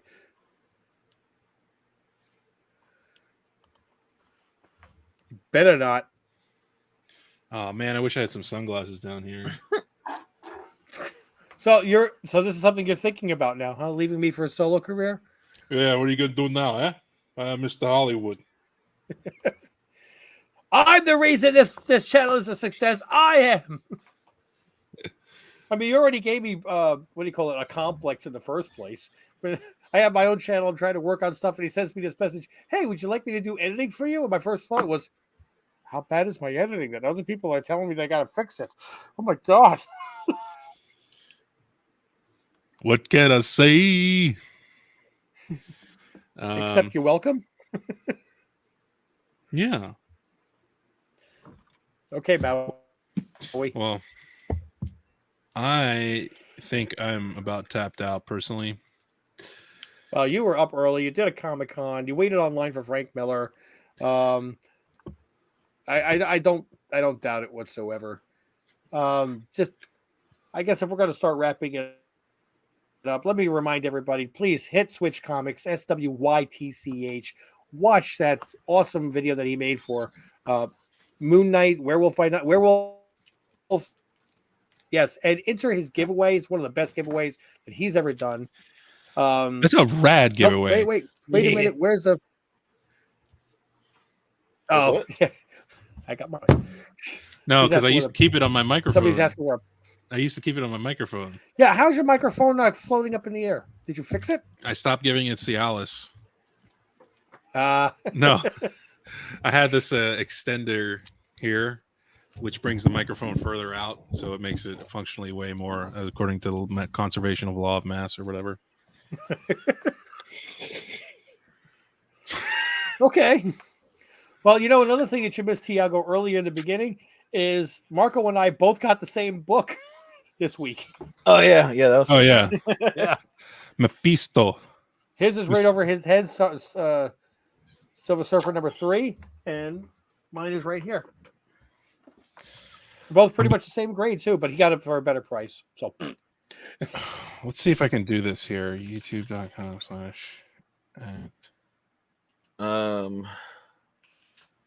I can send you the link in this chat if that makes it easier for you. Oh, dude, it's so easy. YouTube is doing something so cool. It's at Swytch Comics. I just Oh, checked that's it. right. I forgot Right that was there. a thing. I put it in the I was gonna chat for say, his- everybody. I'm never gonna remember that. Oh, you got to. You just gotta. I was gonna say it's just the he's got the handle, and we have the handle now too. So Hell you just yeah. type at Swytch, or did you have to type out at or www YouTube and all that? Yeah, I just did youtube.com/ at Okay. Swytch Comics. Or just go to YouTube in general. and Yeah, then I in wonder if the- that works. Let's see. in the search function, just put Swytch Comics. You don't even have to put at, and it's the second choice.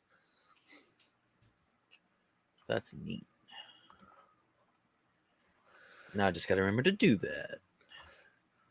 You know, on the side, I was looking up when is the Cartersville Comic Con that I just paid for. Dude, it's a year away.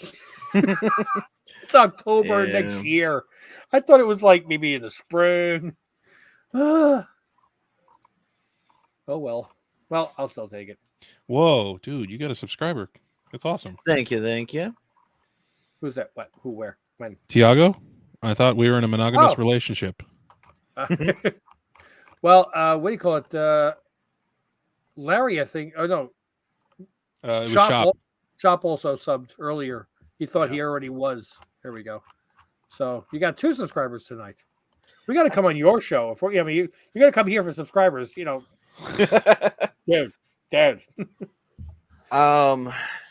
Yeah, I need to figure out because like my live streams are very different. Like I'm usually like just playing a video game or we're building Legos or something. But Well, time out. It is not just building Legos. You build Legos. well, yeah, okay, yeah. We did build the big boy. Yes. But yeah, a lot of times like because my brother will be in it, but if we're playing video games, then he's on his computer. But if not, like we're usually just sitting here, so we don't have headphones on or nothing. So like to do partially live, partially people on the internet would be a little different. I'd have to figure out how to set that up. But I didn't mean to put you on the spot. You don't have to like bring us on your channel. It's okay. No, I do like doing content, but for me, it's like easier to do like a video rather than like live stream stuff. Yeah, that's fine. But I need to start doing more of that. I've been so chaotic lately. Yeah, that's the thing that really stinks for all of us is that we wish we could do comic related content 24 hours a day, but unfortunately, I keep getting bills in the mail and I have to pay them, so I have to go to a job. 2 kids, they got to eat or something. Seriously. And I'm just to let you know, real quick on the side, I'm watching a Silver Surfer number 3, 1.5 on eBay, and the bidding is at 205 with 22 hours left. So I feel very good in both of our purchases. Yeah, because that's definitely, if it's a 205 with 22 hours left, that's probably going to hit what you paid for, or go higher than what you paid for a 3.0. It's so wild to me, like these price floors, like these entry floors to get into certain comics, and you'll be, like for me, I don't care about low grade stuff. I care more about like the presentation, which I think my 3.0 is gorgeous. Like I'm really happy with it. I think it looks great. And, by no means is it perfect or anything, but I think it presents super sharp. But there's certain books, like I'm looking to get a 129, an ASM 129. That's like the next big book that I really want to get. And it's like I can get in at like a 2 or a 3, but it's like $1,200. But it's like, why do that when at a 5 or a 6, you're looking at like $1,500? It's like, really? That's all the difference? It's like, but that floor is just so crazy on a lot of these big books now. It sucks. That's another thing that I didn't mention about Baltimore was like, this was my first time seeing so many Hulk 181s, Journey into Mysteries with Thor above your head. Yeah. Like all these like insane keys. Yeah, it's crazy to see those booths. Yeah. For the first time. And I was just like, wow.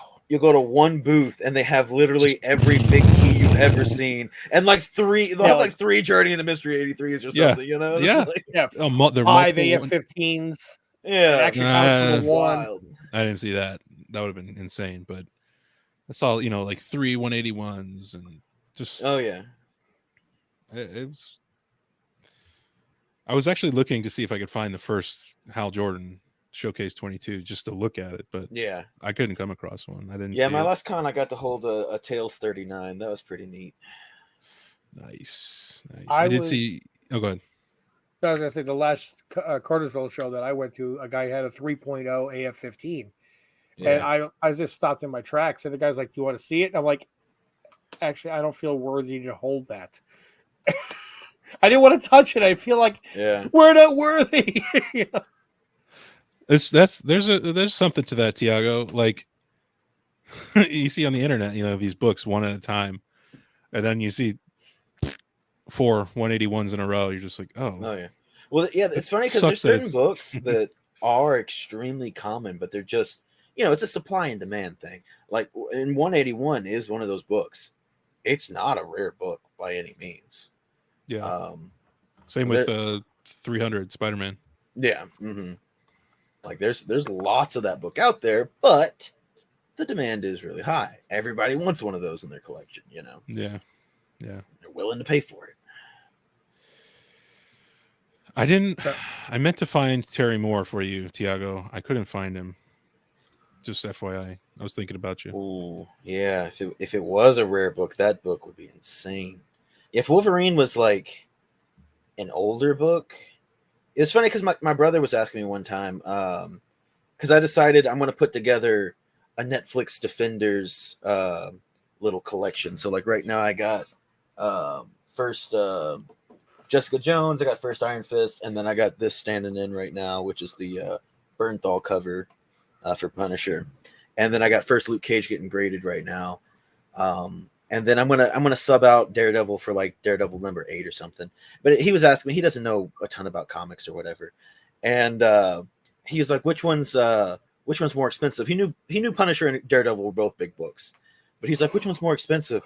And I'm like, Chris, by the time Punisher was released, Daredevil had over 100 books in its run. Like, it's a lot older, you know. Like that's definitely, even, you know, certain things like that are going to add so much more value, even if Punisher was more popular, which he isn't. But it's like, even if he was, then like just the age on it is going to really amp up the value on that book. Okay. So I had to look this up while you guys were talking, and I'm just gonna. Yeah, I was really, really shocked when I saw this.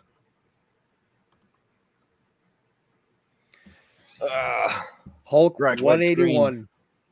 Hulk 181. Total copies graded by CGC alone 16,161. Jesus. Now, granted, that number is also probably slightly inflated because a lot of people resending that book in, hoping to boost That's its true. number. But it is a pretty Even if pretty it's common book. 14,000, 12,000, and that's not including Raws and CBCS and PGX. Yeah. So, wow. What was? So I heard eBay somebody. Yeah, that was me. Did you win, lose, draw? I'm checking. Shit, I won. What did you win? I made an offer on a book while we were talking earlier. You know, you can't do this to me, guys. I'm telling you. What did you Why are you always do? buying books when I'm talking to you? Daredevil number 597, Damacy Shattered Variants, which is a copy of the original first appearance of first Daredevil art, first Frank Miller art of Daredevil. 9.8 signature series, Frank Miller. I see. Frank Miller 9.8 Frank Miller signed. Fucking got it because you guys talked Frank Miller before. You're not special anymore, Greg. Well, fuck you, man. This is my day. I was looking for yellow signature, and there are none, and nothing looks as good as the one that you got.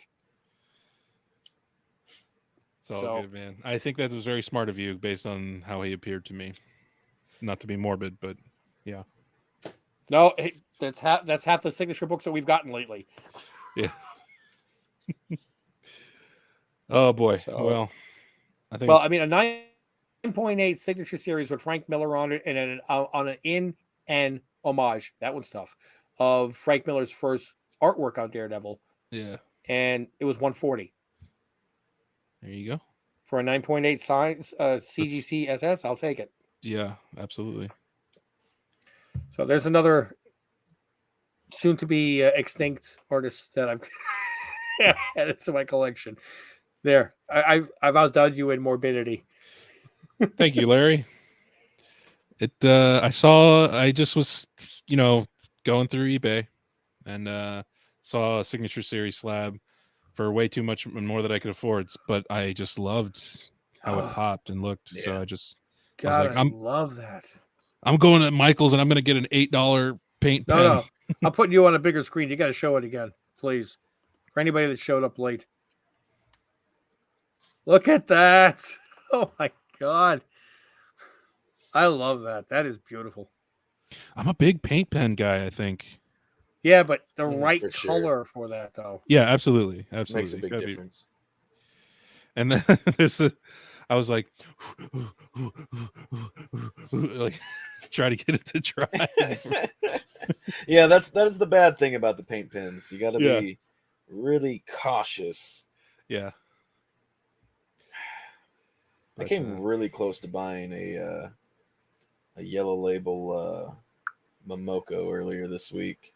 That was a lot of money, but it had a remark on it too, and I was like, "Damn, that is pretty gorgeous looking."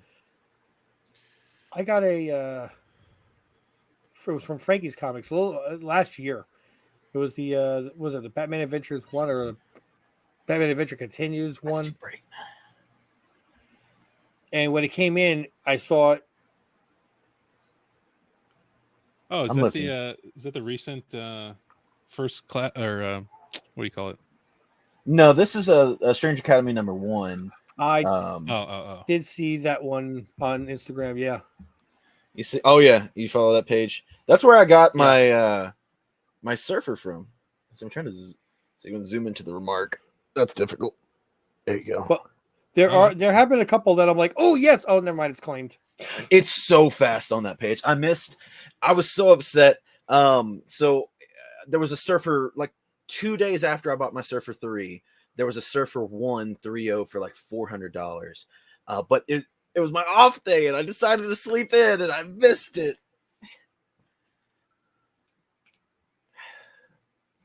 No, he is not going tomorrow. He only went today. Correct? There we go. Ooh, I'm in a different spot now. Yeah, tired. Get down there. No. Playing musical chairs now. Exactly. I'm having fun. I gotta hang it up, guys. All right, man. I had a Surfer 3.5. Yeah, for 900. He sold it. Oh, it's Surfer 3 5.0 for 900. That price has come down quite a bit since then. Yeah, I was about to say, I think that sounds pretty high now. Still, it's funny. That's a book that I've had on my radar since before WandaVision, and I was really considering picking it up around that time, and then it exploded in value, and I was like, I'll just hold off, and I finally just got it. Yeah, and it's down quite a bit over the last year and a half, and if the rumors are true, and Mephisto does have something on Disney Plus on Halloween, it's going to shoot back up. Yeah, he left. Bye-bye. He's been up since early this morning. He drove from Washington to Baltimore to go to the show. He waited on lines. I'll be honest, I'm surprised he made it as long as he did. Yeah, he had a good run. And he'll watch us on the replay, so we have to watch what we say. He's a good man. And what else does he want from me? That's all I got. Well, look, honestly, one of the things that I am very proud of with this channel is that it seems like we draw the best people. You know, nice, good, fun comic book people. No animosity, no confrontations, no stirring the pot and everything else like that. Some channels get very what's the word I'm looking for? Confrontational, maybe? I don't know. Ugly.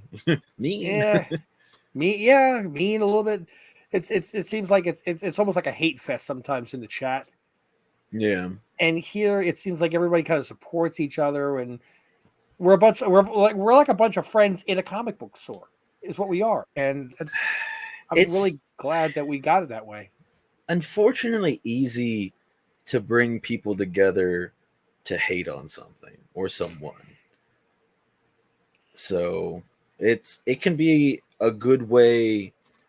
A lot of people feed off of that when they're making content and stuff. Because they're like, yes, the people like the angry, you know. Do it. Yeah.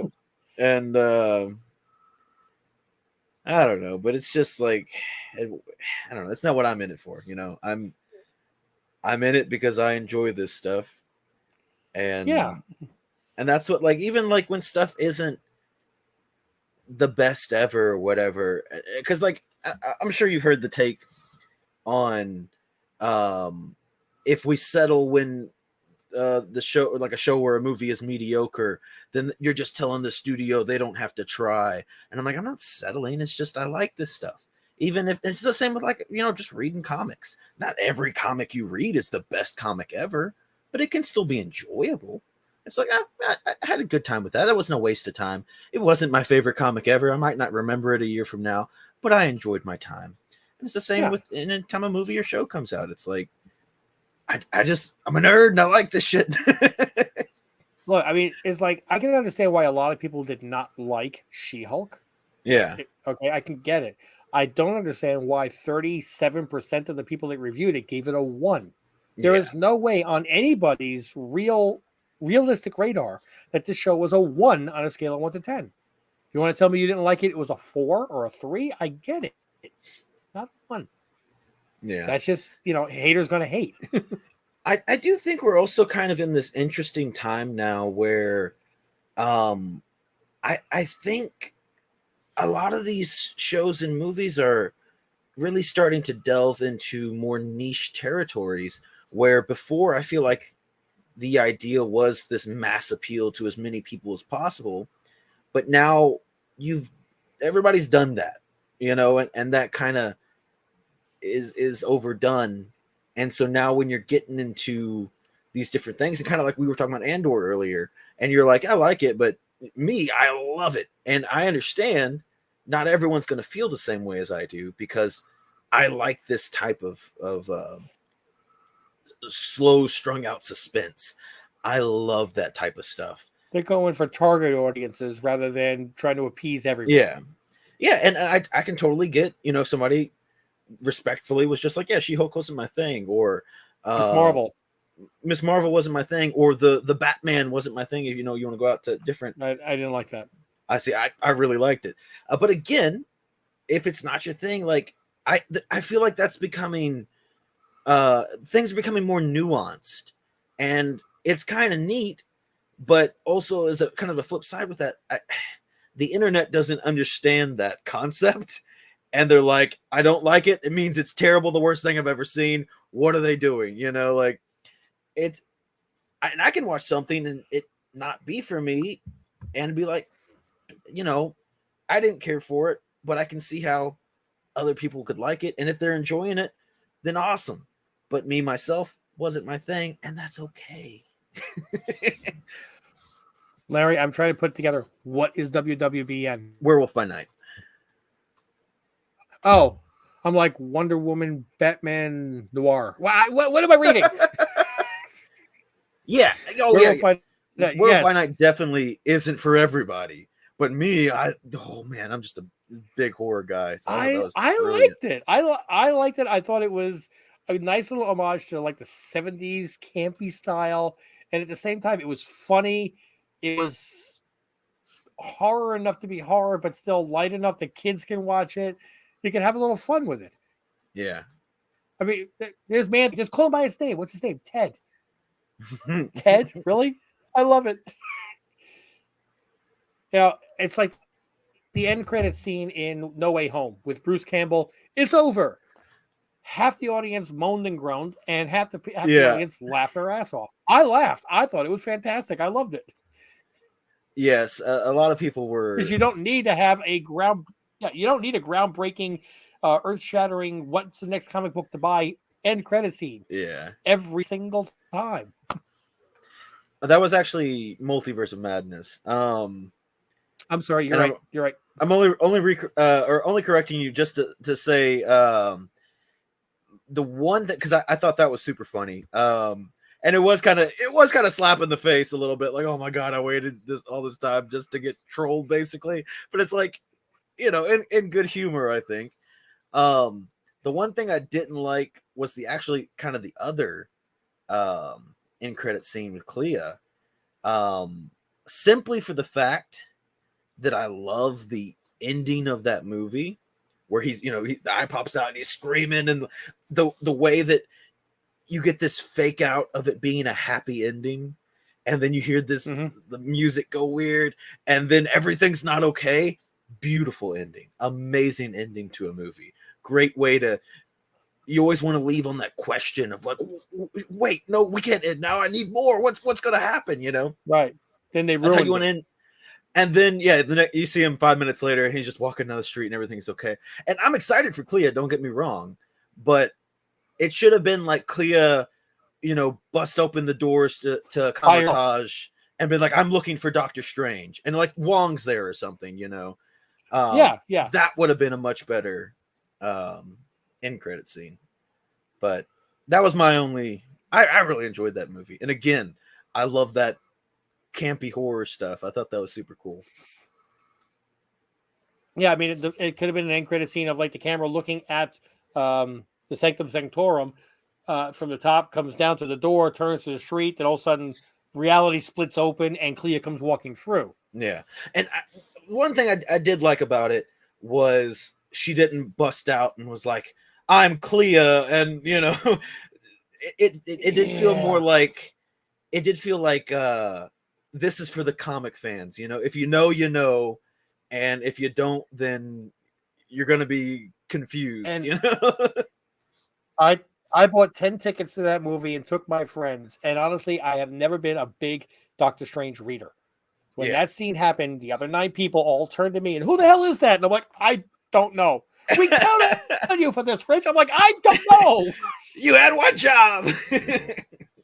Yes, exactly. I felt like Sigourney Weaver in Galaxy Quest.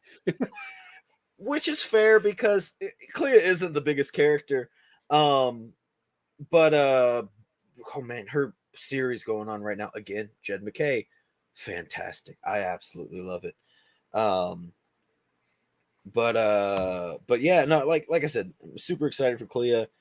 Can't wait to see what they're gonna do with her. But I don't know. That's all I got for you. I could talk about that movie a lot more, but like I said, it'd be a lot more. No, I don't mind talking about movies and stuff like that all the time. I'm just while I'm on the CGC side before I close it. I like the fact that CGC now their submission list goes more than 6 months past. I hated that everything just dropped off the list while they still had it and you couldn't look it up anymore. But they've increased it now to like a year and a half, which is nice. Will you do me a favor before you bounce off of that? Of course. Because I want to know the number, and I relatively know the number, but if I can know the precise number, it'd be awesome. Are we talking about census? Yeah. Okay. My all-new Ghost Rider number 1, it is the Smith variant. It is very, very low. What's the year? 2014, I think.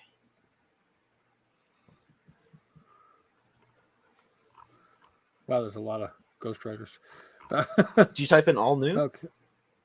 All new Ghost Rider. So it's either going to be May or July. I'm assuming first print, correct? Yeah. Okay.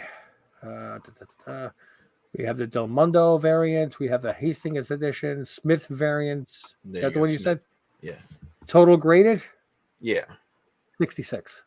66, yeah. Yeah, 21 9.8s, one 9.8 signature series. I think that's 20. A little bit more than last time I checked, because I think last time it was like the high 50s. So about 10 or more, or 10 or so have been graded since last time I checked it. And you can find this book for sale on Swytch's website. Oh, man. Yeah, that is definitely, without a doubt, my rarest book. The rarest I had was, and I can't even remember what it is. It's the DC books. Oh God, it's not the Death Metal, but it's the one where Wonder Woman and the new Wonder Woman are face to face. Mm-hmm. And it was a 1 in 100, black and white. I see. Oh, the thing with that, I was thinking about while you were searching for it. I hate that the grading companies don't put that they're 1 in 25 or 1 in 100s or whatever. Why is that not pertinent information to throw on there? Because that's a 1 in 25, and that would be so much easier to help search and stuff like that. Yeah, they'll put the names the prices of it too, though. Yeah, they'll put names of retailer exclusive covers and stuff on there, but they won't put 1 in 25. But like the Secret Invasion book that is now blowing up because Secret Invasion is coming out, the number 1 in a 9.8, and I have the 1 in 25 in a 9.8, and they're both the same price. Yeah. There's I have the 1 in 25 for Hawkeye number 1. The Kate. No, wait, not the Kate Bishop. It's the run with David Aja and Matt Fraction. That with all the the Fraction circles cover and stuff. But I have the Granov cover for the number 1, which is the 1 in 25, and that book really didn't. Even though when Hawkeye was leading up to that and everything, and the number 1 was exploding in price, the 1 in 25 wasn't doing nothing. It was wild, and it's a good looking cover. I love Granov's work. I can't even think of what the heck half the books are that are in my head to look them up. That's the other thing that's annoying.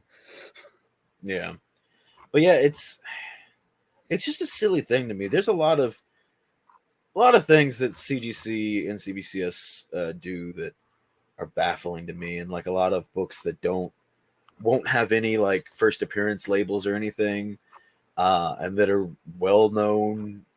Or I feel like a lot of more modern books really get that treatment where they just don't care to figure out who's a first appearance and whatever. They're just like, whatever, I'm grading this thing and it's going out the door. So are you getting ready for the end of the year, making any kind of a top 25 or top 50 video of your slab collection? I think, I don't know. I'm a little torn. I was trying to debate if I wanted to do like a, like top 10 books that I picked up over the year, but then that would require me to have to go back and verify. It's like, when did I get this book? And stuff like that. Or I might just show, I'm tempted to just do, because I have a decent amount of slabs, but I don't think it would be too bad to just be like, here, I'm going to show you all my slabs. I have a box with about maybe 10 more sitting on top of it, and then I got my wall. So it's like I might just show everything, but then again, it's like that is a lot of work. I got to take the wall down. I got to do all that. So I'm just like, I don't know. I'm gonna do something, but I don't know what it's gonna be yet. Last year I also did a bunch of stuff that was like my favorite books that I read over the year, and favorite covers that came out and stuff like that. So I might go. I was good at the beginning of this year. I was keeping track for the first, I don't know how many months, but as potential best covers of the year came out, I would write them down, and I was keeping track and everything. And then I just stopped one day, and now it's like, oh God, what have I done? So I don't know. I'm definitely going to do something, but organization wise, I'm slacking. How about you? I'll probably do the same thing I did the last couple of years, which was the top books in my collection. So it'll still show some of the books from last year, but a lot of books have been have entered this list, which are going to put a lot of books out. Plus, it's not just like top monetary value; it's incorporating monetary scarcity and what do you call it? Sentimental value. And the way I kind of look at it is, if my house were on fire and I could run in and grab one book and run back out, what would it be? Well, that would be number 1. Oh, you still have time. Run back in a second book. That would be number 2. So, I mean, the first book I would have to get would be my wife's book, because I want to be able to sleep on the bed in the hotel while the house is burnt down, not on the floor. So, wife's books definitely come into play here. But there's also other books that, like, I got a Spider-Man book that I purchased. It's one of the McFarlane books. I purchased it off the shelf when I was a kid. So, and I had it in a safe. And for the longest time, I didn't even know I had this giant safe, and I lost the combination. So 10 years later, I decided to get drills and chisels and hammers, and I bust open the safe, forgetting. And I'm like, I must have a fortune in here. No, I had like 3 comics, and that was it. There was nothing in there. So I just destroyed the safe for nothing. Yeah, that's like one of them was one of the McFarlane Spider-Man where he's punching Hulk up to orbit. You know what? Oh, yeah. So I sent it out to get graded. It came back at 9.2, and I'm like, oh, you know what? That's cool. Yeah, like for me, one of my books that I would definitely have to grab. I have, and it's on the wall, but it's up on the third level, so you can't see it with the way the camera is. But I have an Avengers 196, which is first Taskmaster, and it was my very first slab gifted to me by my brother 2 Christmases ago, and it's a 9.0, and obviously that book has cooled off a lot, and whatever, but I've just always been a big fan of Taskmaster. I thought he was a really cool character. Like I said, first slab, a gift from my brother. And that one will always hold a special place in my heart. There's several books that I would consider maybe one day getting a higher grade, grade bump in some of my books, but that's not one of them. That book's gonna stay there at that 9.0 for all the time.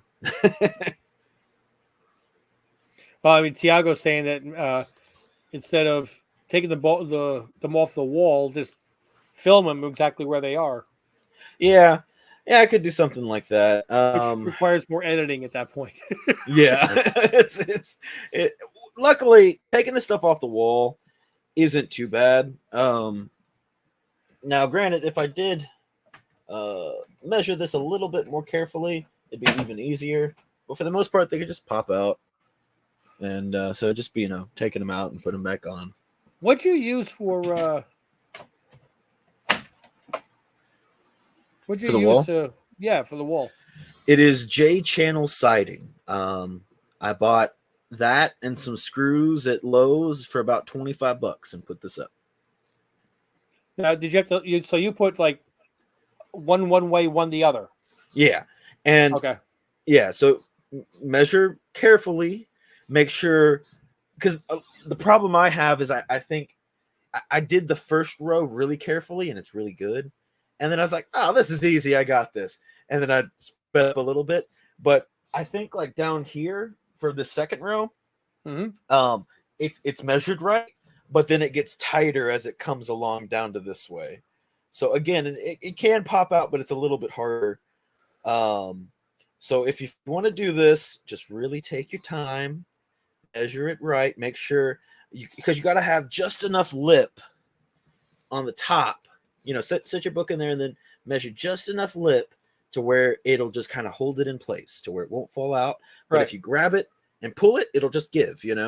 That's the perfect amount of spacing you want on that. Is there a difference between PCG, CBCS is slightly taller, but not enough to where it really makes a difference. Now, granted, I would measure if you have a mix of slabs, I would measure with CGC because it is shorter. So just in case you measure, because where it's barely touching a CBCS might not be touching a CGC. And then also, obviously, like if you have magazine slabs, which I don't have any, so I didn't worry about that. Magazine slabs are a very different size. Or I guess, are Golden Age slabs, are they in magazines or I don't have one? I think gold.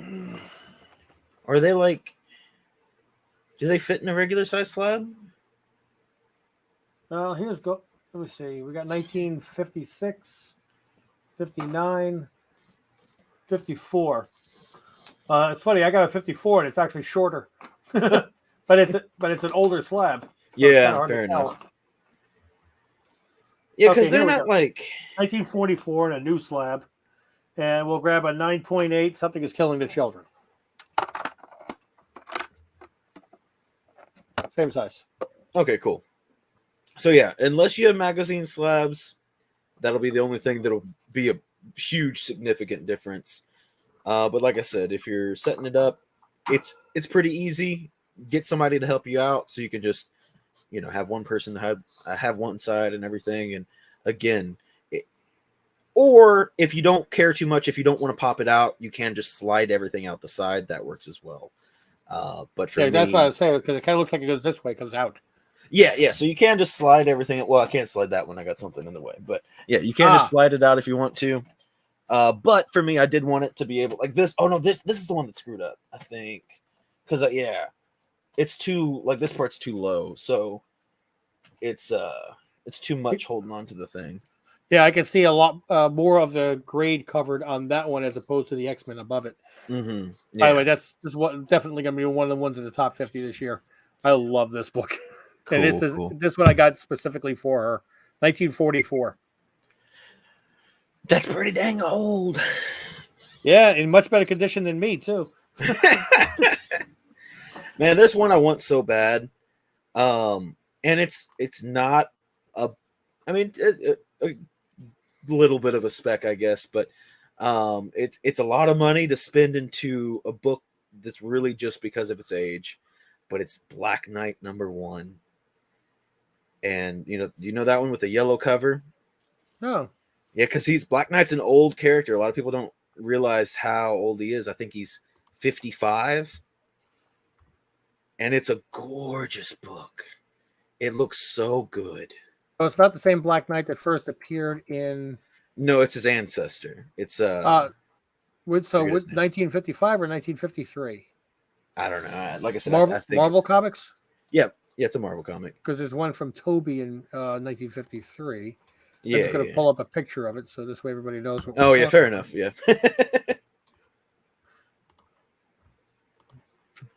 Boom. Yeah, that's it. Boy, I bet you that is really tough in high condition, too, with all that black.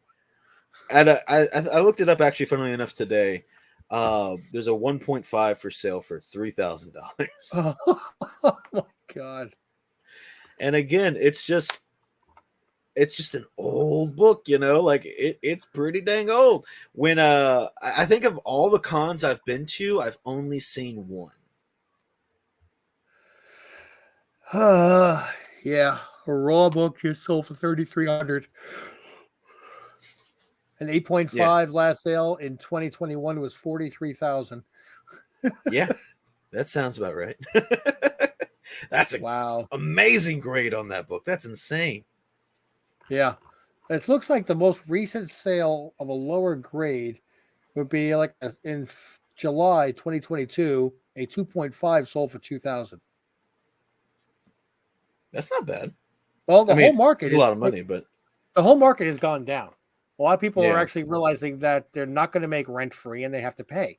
So a lot of people are selling their collections. It is a great time to buy if you can. I know. I'm really trying. I am really trying. Because I know all this stuff is, it's corrections in the market, but the market eventually will go back up. Everybody, don't panic. For me, the biggest thing of why the market's going down is we had this big COVID influx of people being like, oh, there's money in this. And, so many new people coming into the hobby or the market raise the prices. And we started paying dumb money on stupid stuff. Everybody thinking that, every first appearance is worth money. And just because somebody is in a TV show for 5 seconds mean that book's going to go crazy. Even like with the new comics every week, again, like I said, granted, some comics do go up in value, new comics, but for the most part, don't try to invest in new books. Because all these characters, a lot of them aren't going to be anything. Now, granted, there might be some that come along. Earlier this year, Lyra Bloodstone, Elsa's sister, got her first appearance. I've always really liked Elsa Bloodstone, and I thought that was a cool issue, so I went ahead and bought it was only the 1 in 10. They didn't have 1 in 25 or anything, but they had a 1 in 10, and even at the time, I think it was like $40-$50, which is a lot for a 1 in 10.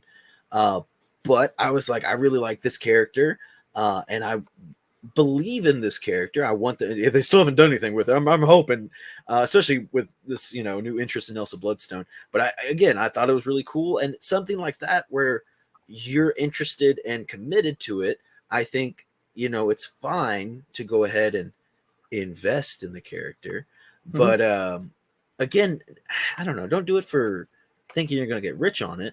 For me, it's more so of I want this book, and I don't want it to get to a point later where, you know, something does happen and the book blows up, and then now I have to spend more money on it. I did the same thing with the 1 in 25 for Hulk #3, first cameo of Titan. Awesome Trad Moore cover. And I was like, I just got to have this book in my collection. And it's a personal thing at that point, not an investment thing. And to a degree, you have to understand the investment side of things to smartly buy books for your collection. Like I said with Surfer 3, I wanted that book really bad, and I've wanted it for a long time. I was seriously window shopping right before WandaVision came out. I had been window shopping for that book, and then it blew up in value, and I said, I'll wait. And I waited, and I got a good price. If I bought that book, you know, if I bought that book during WandaVision, it probably would have cost me, you know, $800. Yeah, Wahoo's pointed out something I was thinking about while you were talking about is, again, everybody was sitting at home, couldn't go out to the stores, couldn't go out to restaurants, couldn't go anywhere, and the government is like, "Here's free money, $1,200. Here's true, another $1,200. Here's another $1,200." So people, you know, started rediscovering. You know, I used to collect comics when I was a kid, or you know, a lot of the things that were going on. People just started spending money that was just found to them on different books. And now everything is starting to come down. People are like, oh, the market is tanking. I got to sell all my books. People got to realize that even though the market has come down quite a bit, it is still higher now than it was in 2020 before it had that 2021 crazy spike. So if you take out the 2021 abnormality, the market is still up over the last 2 years. Yeah. If you had a $1,000 book turned into a $5,000 book and now settled at a $2,000 book, that's still pretty dang good, you know? Yeah. Another thing about COVID was you have to remember that there wasn't a lot of, like, you know, right now we're so spoiled. We got stuff coming on Disney Plus, HBO, movies, you know, we got all this stuff. We had such a drought. And also we had New Mutants. I like that movie. But anyway, poor timing of that's when Disney decided to take their post Endgame break, you know. They're like, we're gonna just let everybody settle for a little bit and then get back into it. Terrible time, and they could have never predicted, you know. But we had such a drought. We were so desperate for anything, and you have to remember so many people that don't read comics and just watching these movies that are, you know, that's their form of knowing these characters. And like working at a comic shop, I got to see all these people. And especially like when WandaVision came out, that was like, you know, one of the first things we got. You know, when the media started finally trickling back to us. And when that happened, we got so many people that, you know, after WandaVision, there was nothing else, you know, for a while. And they're like, okay, well, I'm invested in this character now. I want something. I need something. So they started reading comics. I had so many people that didn't read comics coming to the shop asking, you know, what cool stories was Wanda in and Vision in and stuff like that. You know, they were desperately seeking for some form of entertainment. And I think that was really good for the comic market in general, getting a lot of new people into it. Well, sorry. You know what's also funny is people that are not into comics. They're like, oh, I don't watch the MCU, but I watch I watch other movies. You know, like I'll watch other shows, like, you know, like Walking Dead and Old Guard. I'm like, people don't realize how many TV shows and movies and series come from independent books, but they're still comic books. Yeah. That's where it's all at now, man. That's like, I don't know why. It's so weird to me. Maybe it's just cheaper. I couldn't tell you. But yeah, everybody, I mean, you see it with all these new books coming out where, you know, a first issue will come out and then you see something about it's being optioned around already, or maybe even bought out already. And it's crazy to see, but I mean, I think it's kind of neat. And you know, there's probably like some pay aspects of it that maybe aren't fair to the comic writers. I don't know anything about that, but in a way, like it kind of gives, you know, this credibility and respect to comic book writers, which I think is really neat. Mm-hmm. Well, Mark Millar has another book coming out in December, which thankfully Syndicate, Timo Hanna Syndicate and Deegan Pecoras are doing. That's one of the two exclusives we're coming out. It's a Night Gang, and Mark Millar. Somebody told me, I haven't verified it, but I'm pretty sure it's correct. Just recently sold the rights to all his books to Netflix for $150 million. Netflix has $150 million laying around. I thought they were broke. They're losing subscribers, but the people they have are still paying. Yeah, I think there's actually something like 35,000 people still paying their monthly subscription to AOL. Wow. Yeah, because they don't want to lose their mail. Incredible. You realize that it's free. I tried to cancel my Netflix a while back, and then I realized I was sharing it with my mom. It was her account. So I was like, well, I got whoops. Let's see. Now, actually, I did not realize that myself. Oh, Kirkman? Yeah. I didn't realize it was the same. Yeah, yes, Kirk. If you asked me each one who created this, I would have said Kirkman, but it never dawned on me. Bing bang. So, sorry. Yeah. There was a fairly recent book. Oh God, who's writing it? Is it Zdarsky? I think it's Dark Spaces Wildfires. Yeah, they've already got. They came out with second prints already on that. That actually looks like it could be a really great story too. I'm loving it. It's so funny though. I read the first issue, and as I'm reading it, brief summary. It's about a women's prison, but you know how like they'll have like, I don't know the terminology, but you know how you can have like a job. Scott Snyder. Oh, Snyder. Yeah, Snyder. I was like, I know it's a writer. I really enjoy who's writing it. And that's why, as it says, Zdarsky, I was like, that doesn't feel right. But anyway, yeah, Snyder. But anyway, so this group of women are firefighters, you know. Again, they're in prison and they're working off their sentence that way, or, you know, whatever the term is for that. Dark Spaces. Yeah, thank you. The chat for correcting me. But anyway, and basically they're talking and setting up a heist. And as I'm reading it, I'm like, this would make a great television show. And it wasn't a week later I heard it was getting optioned for a show. Look, I mean, call me crazy, but I think that Stray Dogs would make a really cool movie. Like an animation? Oh yeah. Yeah. Okay. Not a live action Lion King thing. A Lion King, yeah. It's what a bizarre movie. Yeah. All these remakes. I heard they're trying to remake. They want to do a live action remake of Lilo and Stitch. It's so strange to me that these like there's not a single one that people like, right? The live action. They make money. That's all that matters to them. That's Kids crazy. Like they have this universal reputation of no one liking them, but still are making money. It's Mommy, I want to fascinating. see it.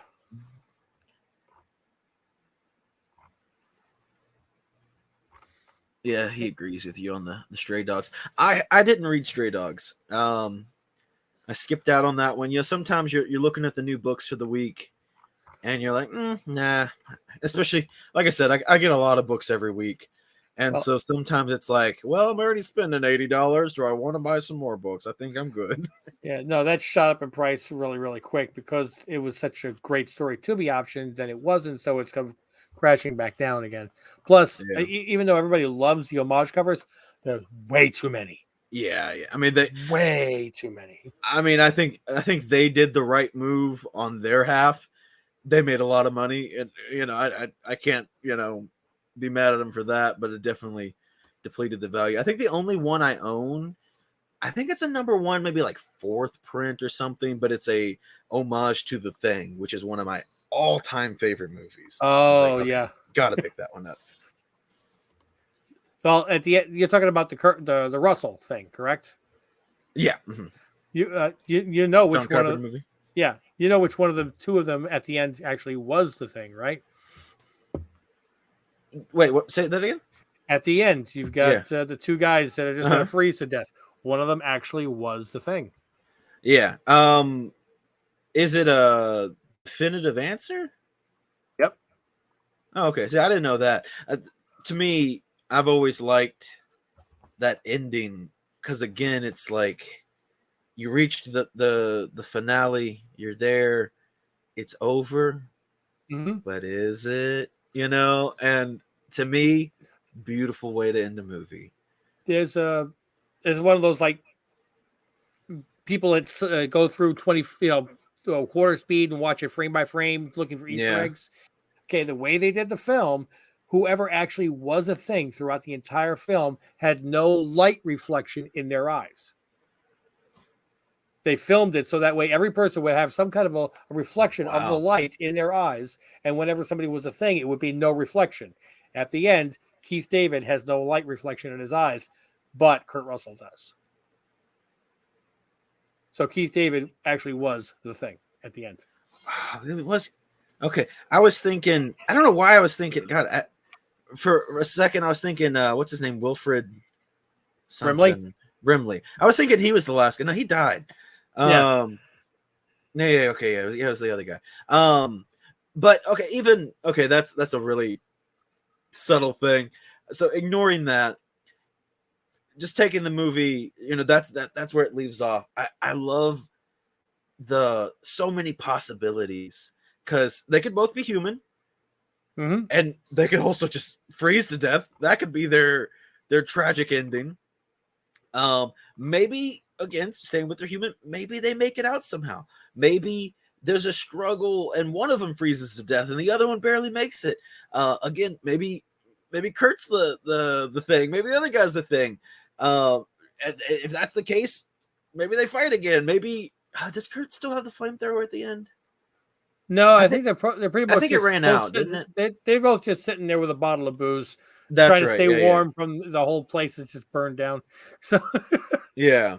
So and if I've spoiled something, I apologize. It's a 40-year-old film. I thought I could talk about it. Did you ever watch that prequel that they did with I know what you're talking about. Yeah, with God, I can't think of her name.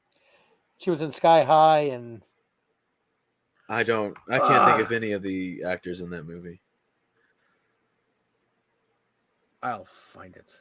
Anyway, that movie was a mixed bag of emotions for me because I think, well, I don't know if you know that movie got heavily interfered by the studio. I don't doubt it. So they actually, because everyone that worked on the movie really respected and loved the original movie, and they actually, everything was shot with practical puppets and effects and everything. Now there was always some CGI used, like a little cleanup type CGI, but it's so irritating. They do their test screenings and everything. And so, at that point, the studio steps in, does the test screenings, and then people didn't react well to the effects, which, was an old school type effect. And so their solution, quickly hire a VFX studio to very cheaply CGI over all the puppet work. And then that was like, now it's better. Now we can release that. It's still not bad for 1982, though. No. I'm talking about the sequel. Oh, the sequel or prequel? Sorry, prequel. Yeah, wrong. By the way, I did look it up. The prequel is called The Thing. Yes, it's also called The Thing. Yeah, that's why I just said the sequel. Okay. Mary Elizabeth Winstead was the name of the actress I couldn't think of. Yeah. But there's still a lot of really good writing in that film. Where they are showing, because like they visit that other base in the John Carpenter's The Thing, and and you just have this like, what happened here, and you get to fill out all that stuff, and it's super cool. But unfortunately, yeah, they just erased all the hard work that so many people put into it, and it's kind of sad. I'm surprised they never because there's got to be a version of that film that's not CGI'd. I'm surprised they never released it. It's a special edition or something. I mean, did the movie? It did not do well. Yeah, so if it didn't do well, they're not gonna go and mass produce a different version of it when they couldn't sell the original version, I guess. They could have put it on the DVD or something. I don't know. Yeah. While I was doing this, I looked up Mary Elizabeth Winstead's Wikipedia page, and I didn't realize she got married this year to Ewan McGregor. Oh, Obi-Wan, hey. So maybe he'll get her a part in one of the movies or something. I'm so excited for Star Wars, which I'm a big Star Wars geek anyway. Yeah. I'm the type of person in high school. One of the things I did for fun was I would sit up in my room late at night going on Star Wars Wikipedia, looking up information on all these weird background characters and stuff and learning about them. That's the type of thing I like to do in high school.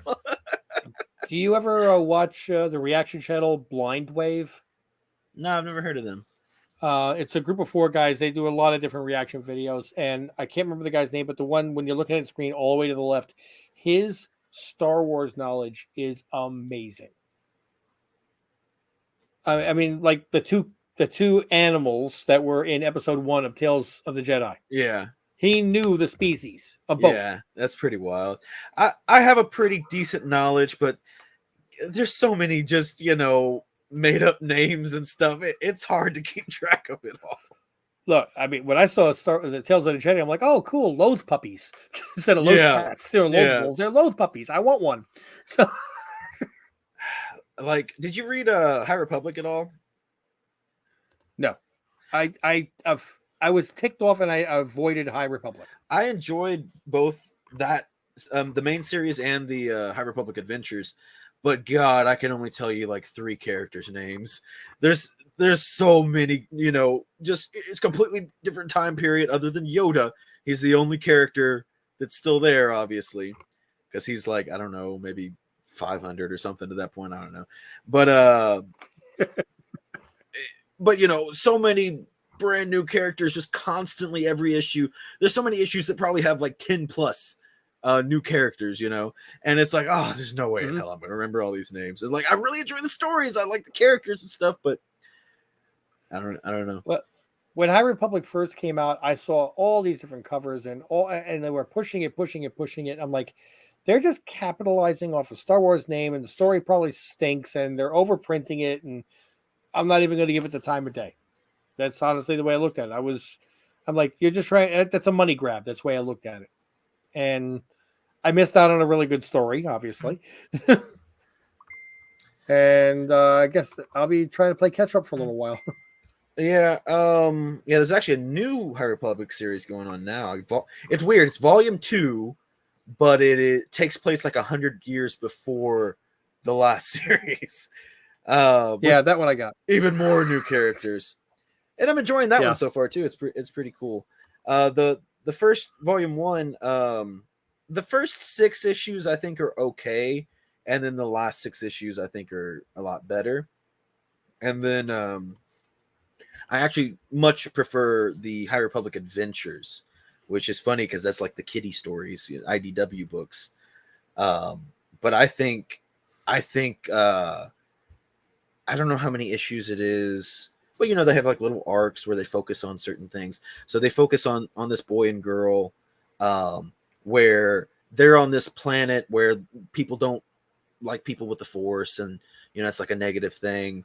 And so the little girl has the Force, and been hiding it this whole time. Yeah. And then they get attacked by some bandits or something, and are forced to split up. And while that's all happening, she has to use the Force to save her friend. And then that's when he finds out, and he ends up getting taken by the bandits, and then she goes getting saved by the Jedi, and then it has this interesting just dichotomy between the two characters that are friends and care for each other, but one feels betrayed, and it's strange because, like I said, it is a kid book and it's dealing with kids, but has like this really deep things going on with it. And I think the whole beginning of that's really awesome. And then the part that sucks about the main series is the villain, I think, is really boring. And then so for like 2 or 3 issues, that villain crosses over into adventures, and I don't really like. I mean, it's like it's okay, you know, for a couple issues, and then it goes on this deep exploration of a particular Jedi's background. He's a young Jedi, and he doesn't speak. You ever read a comic where, I mean, he does speak, but it's like a weird language that no one understands, and like it's just like scribbles, you know, in the text bubbles and everything, like hieroglyphics or something. Yeah, stuff like that, and it's really cool. He's got this mask that looks like it's like a shell or something. I think in the comic, I can't remember, but it looks like the mask from Darth Crate. You know him? Yeah. So it looks pretty much just like that. But yeah, it goes into this deep backstory and like this importance of the mask and his particular species.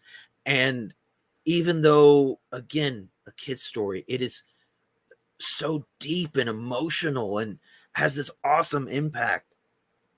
And I really, really love Adventures. That's a great run. But yeah, check it up sometime. There's so many different books and storylines that I need to check out. There's no way I could possibly read them all. I know it's rough. I got a lot that I'm behind on. I think they're just the curse of every comic reader, unfortunately. And you work at a comic store, man, so it's got to be like right there in front of your face. I try my best so I get all my books. Actually, I have my DC books that come out Wednesday. I already have it.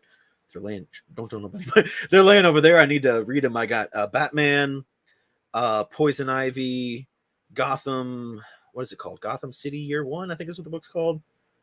Gotham City Police. No, not that one. It's just it's the second issue. I'm pretty sure it's called Gotham City Year One. I could be wrong, but it's something close to that. But anyway, so those are my DC books I need to read for the week. But the Marvel stuff and the indie stuff doesn't come in until Tuesday, so I'll take that stuff home with me Tuesday night when I get off work, and I try to get everything read that night. First of all, it helps me stay on top of things, but then also, I mean, it's also my job. Like, I have to then go to the comic shop the next day, release day, and people ask me about this book or that book or whatever, and I have to make recommendations, and I got to know what I'm talking about. So, like, I mean, it's what I do. Hopefully they're paying you then, right? Yeah, I mean, it's how I make a living. I mean, it's paying you to read these books then. See, what we need is a life more like this. That you just rolled over, just like, you're like, oh, I love this. That looks like real living there. Yeah, Buster. Hey, Boo Bear. Nah, not even happening. Nope. He knows 2 words: hungry and downstairs. Hungry means he gets food, and downstairs means Daddy's going to record, and he gets to come down to use it and hop on the couch. That's his couch. Yeah, it's so funny how you'll have to change your vocabulary when they start learning certain words, and it's I'm gonna go the other place, Yeah, and unfortunately, one of our dogs is part Jack Russell. She learned how to spell. We used to say, I got to take a ride to the store. She'd hear ride, she'd run to the door. So now we're like, I got to go, hop in the car and RIDE to the store. And her ears would perk like RIDE. I know what that means. Stop being so dang smart. Exactly. I mean, I love Boo Bear over there, but I swear I wanted to kill him last night. I've got my countertop on one side of the kitchen, the stove on the other side of the kitchen. So I'm preparing, I'm cooking. He comes in, decides to lay down in the middle of the floor. So I trip, and I'm trying not to fall on him, but at my age, I'm not very graceful. At my weight, I'm not very graceful. So I like stagger backwards. I hit the stove. I go down. My shoulders kill. My back's killing me. All because I didn't want to land on him. Now I want to kill him. So I yell at him to get the hell out of the kitchen. He goes leaving like, geez, what's up your ass, And then, the other dog, the Jack Russell, she comes trotting in like, what's going on? I said, get out of here. She's like, excuse me, I'm leaving. and the Great Dane, he ran out into the backyard like, I don't want no part of it. All dogs stay out of the damn kitchen. I'm cooking and I'm getting, falling on my ass. God, my brother's dog is the absolute worst about, you're walking a direction, she'll see you, be like, I gotta get out of the way, but chooses the absolute worst path to try to. It's like, you're just making this worse. Can you just sit still and I'll walk past you, please? Yeah, try that with a Great Dane. He likes to walk in front of me and turn sideways. Luckily, all of our dogs, my dog, my brother's dog, my parents' dogs, they're all small dogs, so it's not too bad, Well, I mean, I got the Basset Hound and I got the Great Dane, and my nicknames for them are Speed Bump and Roadblock. Him, I can step over. The other one is like, he's waste. I'm like, he steps over you. Move. So what do you think? You want to wrap this up? Yeah, we can. Marco, as always, it is a pleasure having you on the show. And you can join us every week. It's fine. And guys, if you haven't heard already, make sure you please check out Marco's channel, Swytch Comics. He has made a wonderful video with Moon Knight, and the actual title for it is Moon Knight versus Werewolf by Night with. Oh God, you confused me now. It is a werewolf in Moonlight. A werewolf in Moonlight. Okay. Yeah. So and all you got to do is just watch this video. Click like on it because you're going to, and give some feedback on the video itself. If you liked it, if you didn't like it, what do you think could be better? Where do you think his strong points are? Anything that help him make better videos in the future. And he's going to have one amazing giveaway, which he's showing the comic books for you.